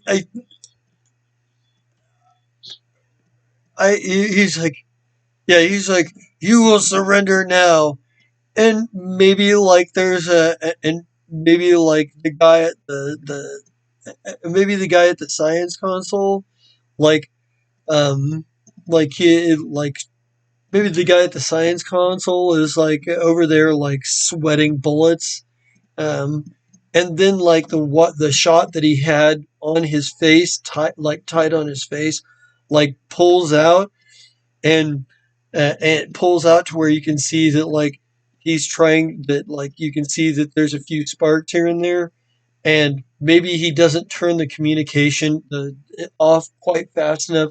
He didn't realize he's still on or something, and he's like, I told you to put that fire out. You kept it all in. You kept the shot tight, right? You only wanted to see my face, my chest. We only see it in the background. Wait a minute, is this thing still? This thing's not still on. Who left this on? Like it clicks off. Um, but their pilot is going to. He needs to do something here. So he's going to do. Uh, he's going to go 1, 2,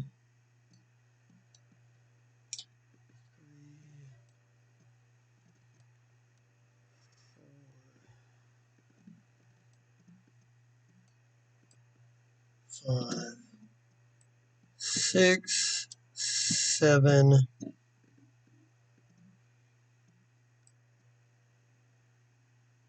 and 8. And he's going to attempt ramming speed again.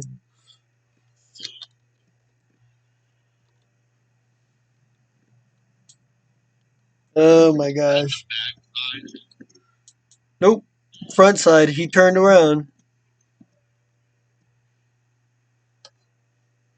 Oops. No. Damn it.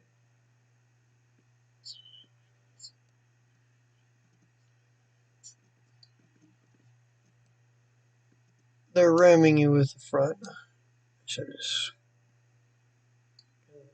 There. There we go. Alright. But, oops. He's still got to make his. Oh, shit! Fuck, man. Yeah, it is no bueno. It's no bueno.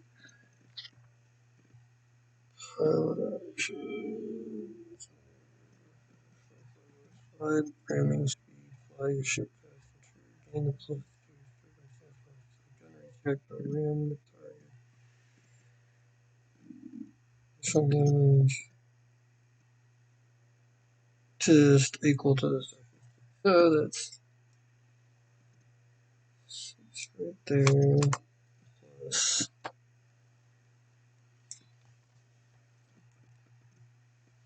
slash R2D4. There's that. And then slash R1D4. Enter. And that's also 6. So that's 18 points of damage on your front end.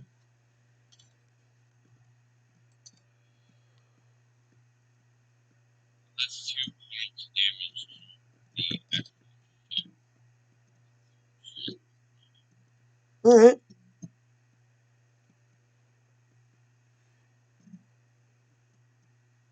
Oh, wait a minute. Yep. Oh, wait. Never mind. That's already factored in. Yep. So, yeah, then he comes out, barreling in, trying to and smash into your shields, shuttering them off again, and dealing a couple points to your hull. They also take some damage though. They take. That's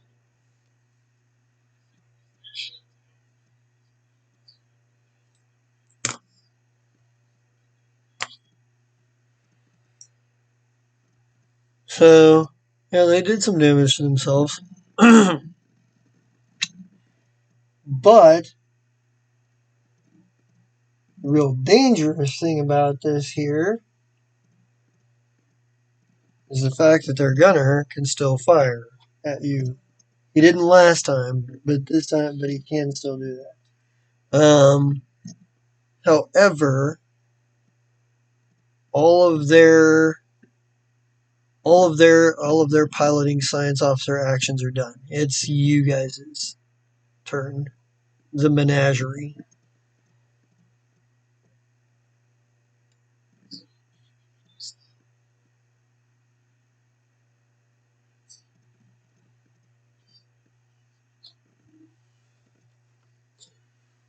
Well, slide is your full move. I believe slide is your full movement in the diagonal.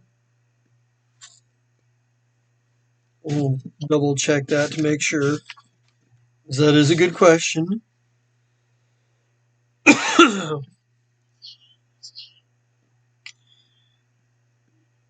Starship Starship moves up to its speed in the direction of either the forward port or forward starboard edge without changing its facing.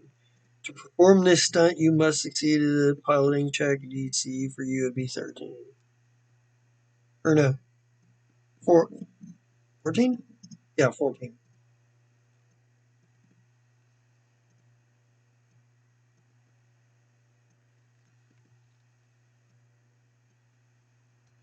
So I so I guess you don't have to go your full movement on the slide. You can go up to your movement in the slide. But move as normal after, unless you fail to check, in which case that's you go nowhere.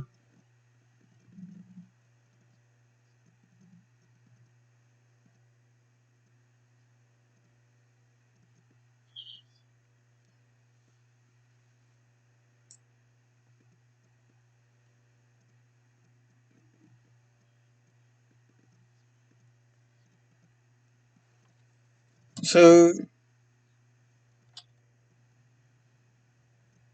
well, diagonal would be going down this way. That's not going to be diagonal. Diagonal would be probably closer to that. Yeah.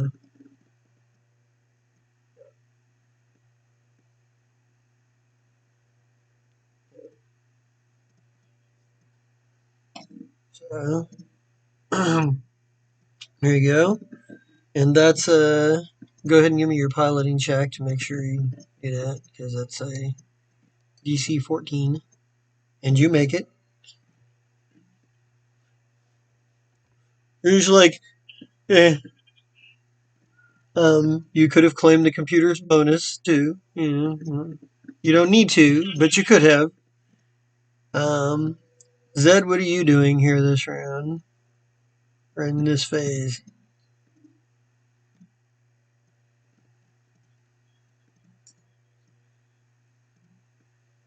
Well, I would. Well, all right,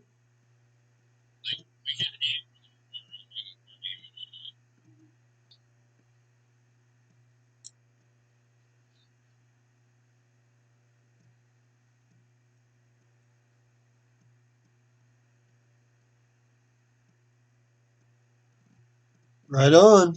If you hit, you'll be able to hit it.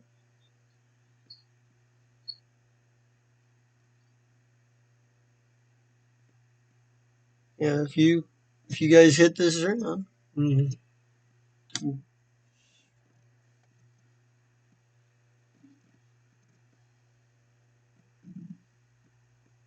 So So, this round you can score a crit on a natural 19 or 20, and if you do score a crit, you will be the power core.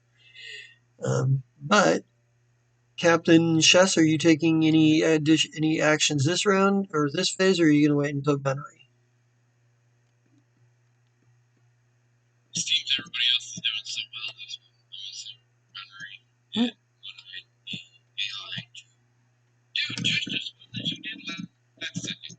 Okay, all right. So this is they'll take their action here real quick, their gunnery action. Let's see. Nice. Let's see. And that's gonna be their. Yep.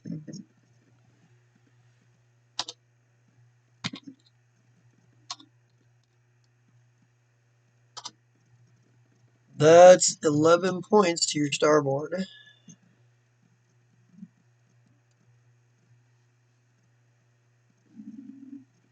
As they fire off their coil gun, and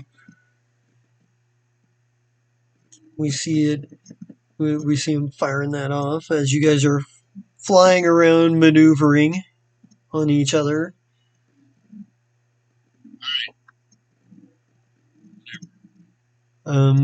But it's you. Yep. So make your encourage check, and then make the via nauseous gunnery check. 15 diplomacy hits it, barely, but it hits it. So make Nodge's roll. And don't forget, you haven't used your computer bonuses at all this round, so you can pick up one of those +2 computer bonuses on there too.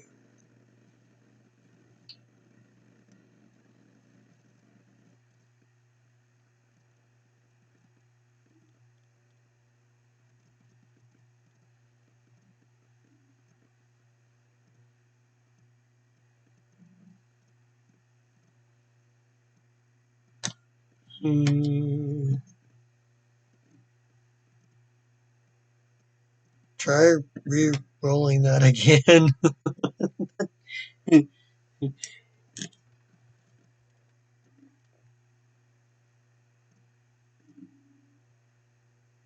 There you go. Alright, so yeah, I saw that.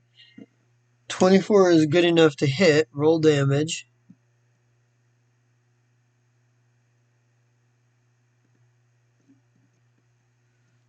Alright. Not good enough to do, not good enough damage to do crit effect.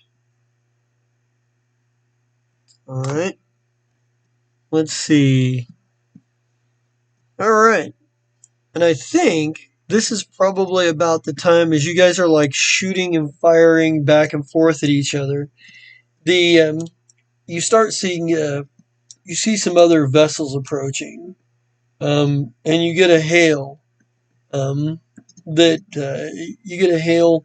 You're assuming there's a hail that goes out to the hobgoblins and whatnot, to the sword class ship.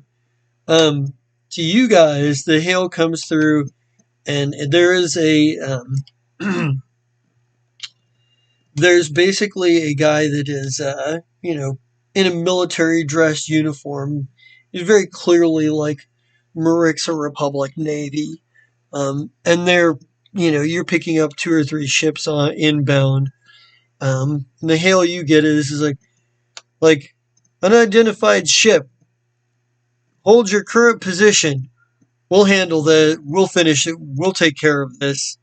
Like there's like 2 of the ships break off and go after the sword class. The sword class is beating a hasty retreat. They're doing their best to get the GTFO. But in any case, you don't have to worry about them anymore. Like uh, you wait for a few, and eventually, like the guy hails back and he's like, and he's, let's see, let's see, let's see.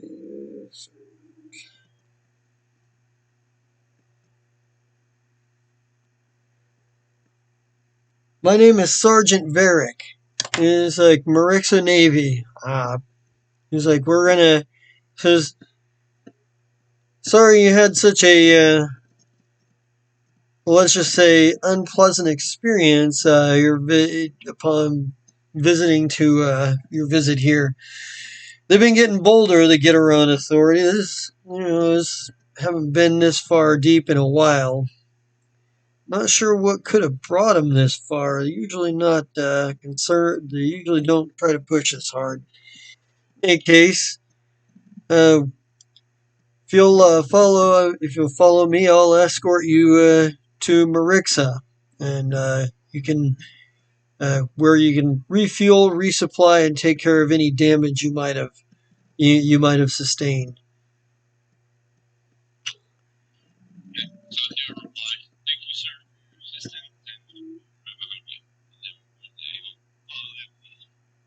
He's like, if I may ask, what's your business in the Marixa? What's your ship's name and manifest, and what's your business here in the Marixa Republic?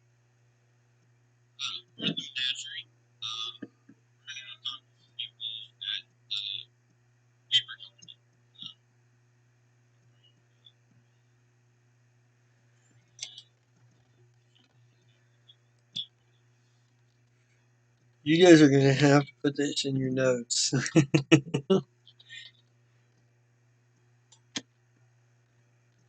And I'm putting in the chat here.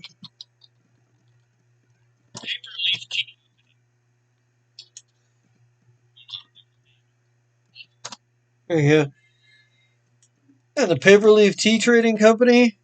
All right, right on. You've got business with them. And, well, we'll make sure you get safely to port. And says once again, sorry about the unpleasant welcome. And it probably only takes you like uh, you're traveling in system, so it'll take a few days, but it's not going to take that long. It'll take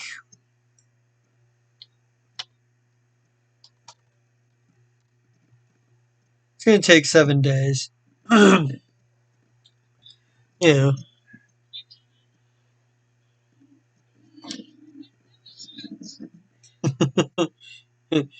No, it's just like magnificent, synonyms, amazing, wonderful, great, good, fantastic. An expression, it is like, it just kind of goes on with a very technical analysis of the word magnificent. Um, as I'm not certain if I can qualify as magnificent. I am not a person. the But yeah, there's it takes you a few days to get there, but once you get there, the customs process is pretty much standard from most places you've been, other than you'd kind of gotten used to like the frontiersy nature of Patella, where their customs is basically somebody that looks really tough, staring at you very intimidatingly while somebody digs through your shit. This is a much more professional, like you'd expect if you were to go to the Pack Worlds or potentially the Vescarium or something. But the customs officers kind of get you through, um, kind of get you taken care of and through, and they're like, while you're in town, he's like, welcome to Marixa Republic. We're a we are, the fastest growing power in the galaxy. Just a few short years ago, most people wouldn't have even known who we are. But now we control 8 planets. We're, we're up and comers. I'd say we're on the lot. So I'd say we're in the same category as the Packed Worlds and the Vescarium. I mean, the Vescarium scoffs, but you know, we're a lot we've got a lot bigger anti-swarm fleet than we used to have. I mean, if swarm comes back, we're going to be a lot bigger. Let's say in the war. Um,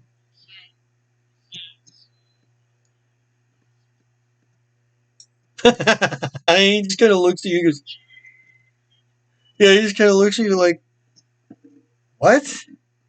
Is there something wrong with him? And he kind of looks over at you, Chess, since you've sort of identified as the captain.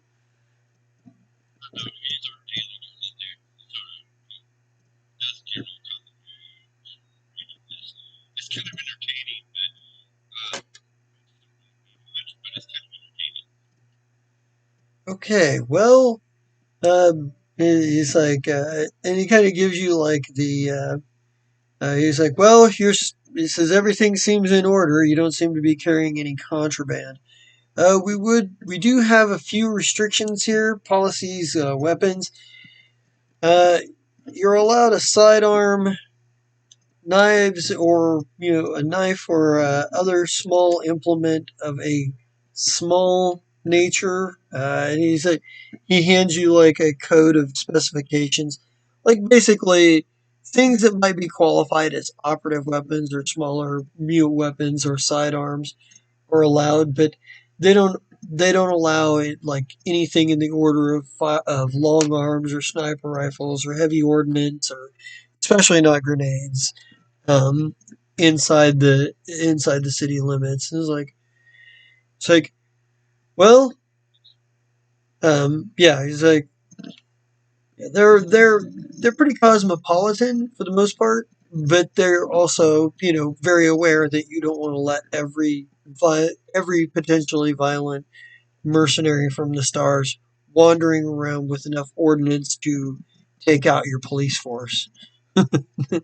They tend to try to stop that before it becomes a problem.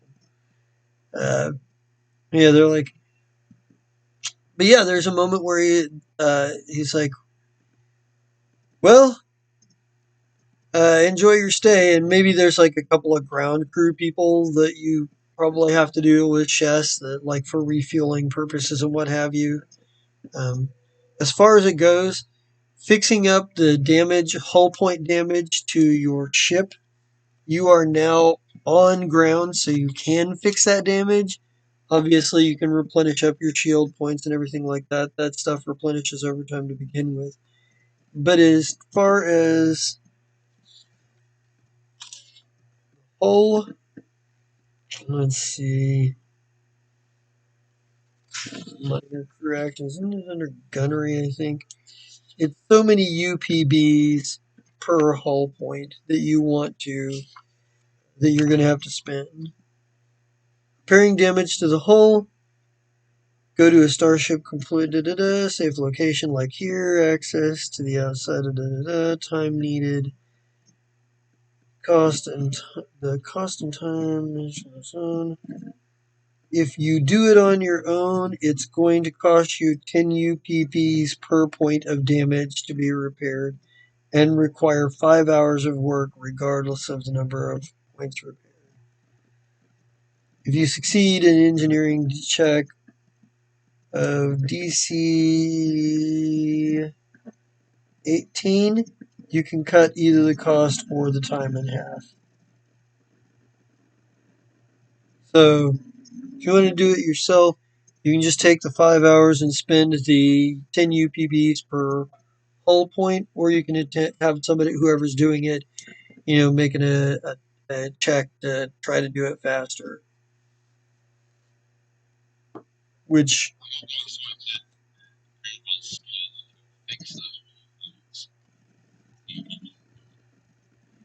he,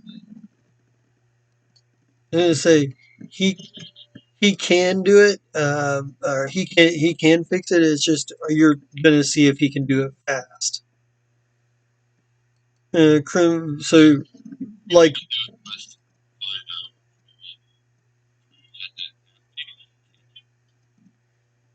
you know what I mean? try to do a rush job. Okay. Well, we'll see if he can. So,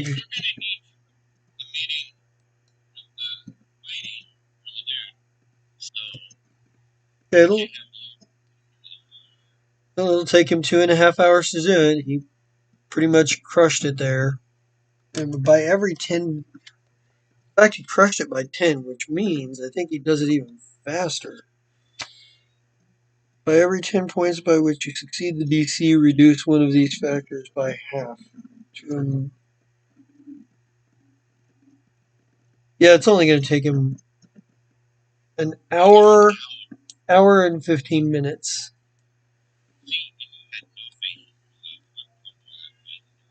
Eh, it's like, it takes him an hour and a half, and you're going to have to spend however many UPBs, 10 times however many hull points damage you take. What, 10 or 2? How many hull points? 20.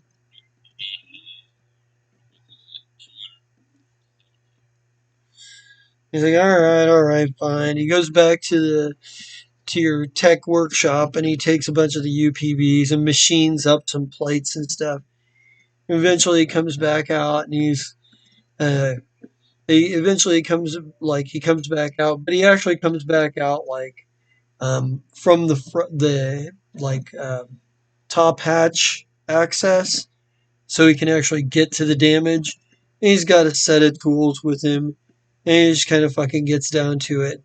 Um, but it takes him probably a good 30 minutes maybe to machine up the metal plates to replace where whole plating had buckled from being rammed into.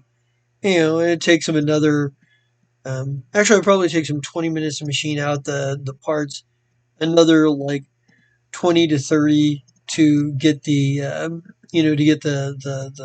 plating installed, and then the rest of the time is just buffing it out and repainting. And it's just like, so yeah, he goes, maybe next time we don't want to. What was with those guys anyway? They were crazy. It was like they had to have taken a significant enough amount of damage to the front end of their ship. Never understood people.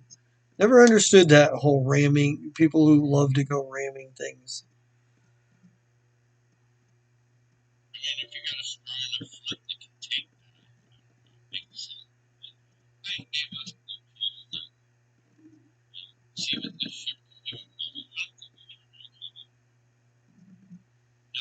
And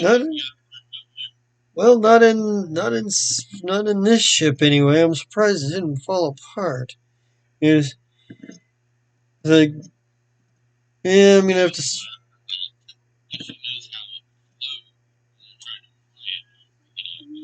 Yeah, and he's just like, so I'm gonna have to replace a bunch of those relays. Remind me to pick up some relays and stuff, some relays and some conduits while we're and fuses while we're in town.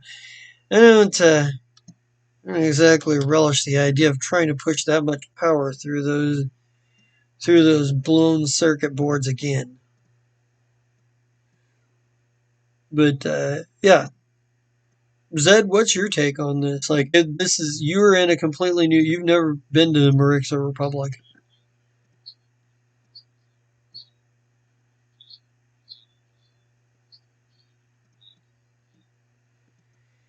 Space combat.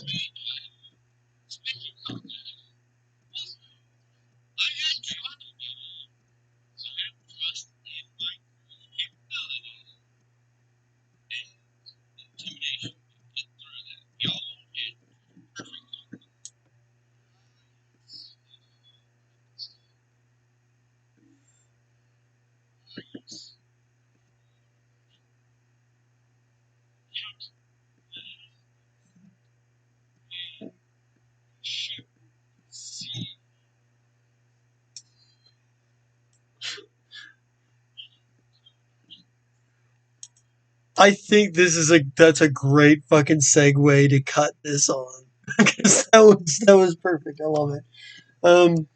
You guys, but that starship combat seems complicated right now, but you as you get used to it and you kind of like figure out your roles and stuff, you will find that it's a lot. You'll get much more used to it. Um, Basically, once you've studied a little bit and do figure out what your options are, once you get into after a while you get into combat and you'll have a figure you'll be like, where are we using the bonus? I know what I'm doing this round. Where are we using the bonus? Like, I know what my check and my DC are going to be. And like um but it was a really good first space combat. And let's get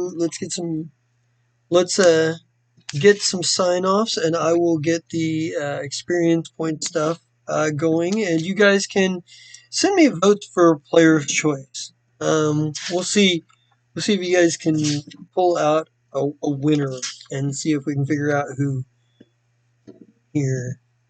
Let's see. I need to, and let's start with Big Al. Let's start with AL. Let's go ahead and start with sign offs here.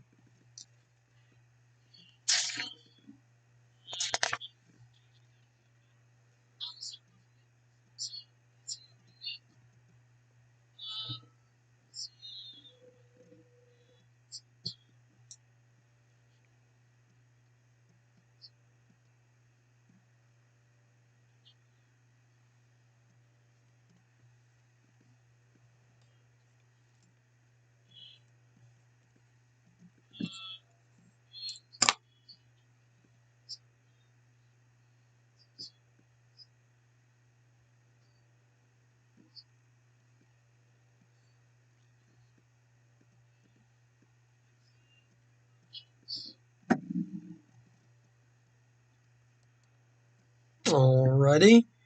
Let's go with Captain Revenge next. Zed.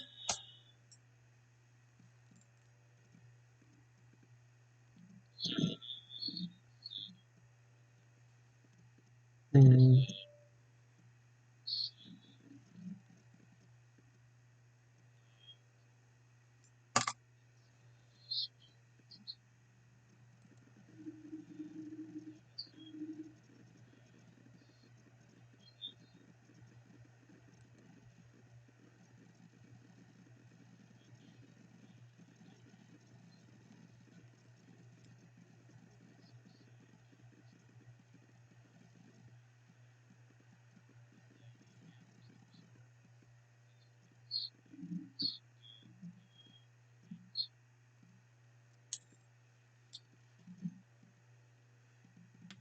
Alrighty then. And go ahead and private message me your player's choice award, which is essentially you get to choose one of your fellow players who you thought like made the game more fun and more interesting today, and you can choose to vote for them to give them more experience points. A little bonus XP. Good way for you guys to reward each other. And that brings us to Chess, or Psychopathic.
Yeah.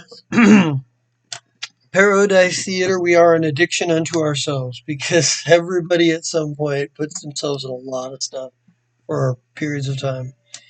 I also am doing a lot of that right now. So, but first, before I get into all of that, let me do a bit of bookkeeping here. Everybody gets 200 experience points because you survived the combat and did rather well. Um, and player's choice today goes to Big Al or AL, and that's an extra 50 XP.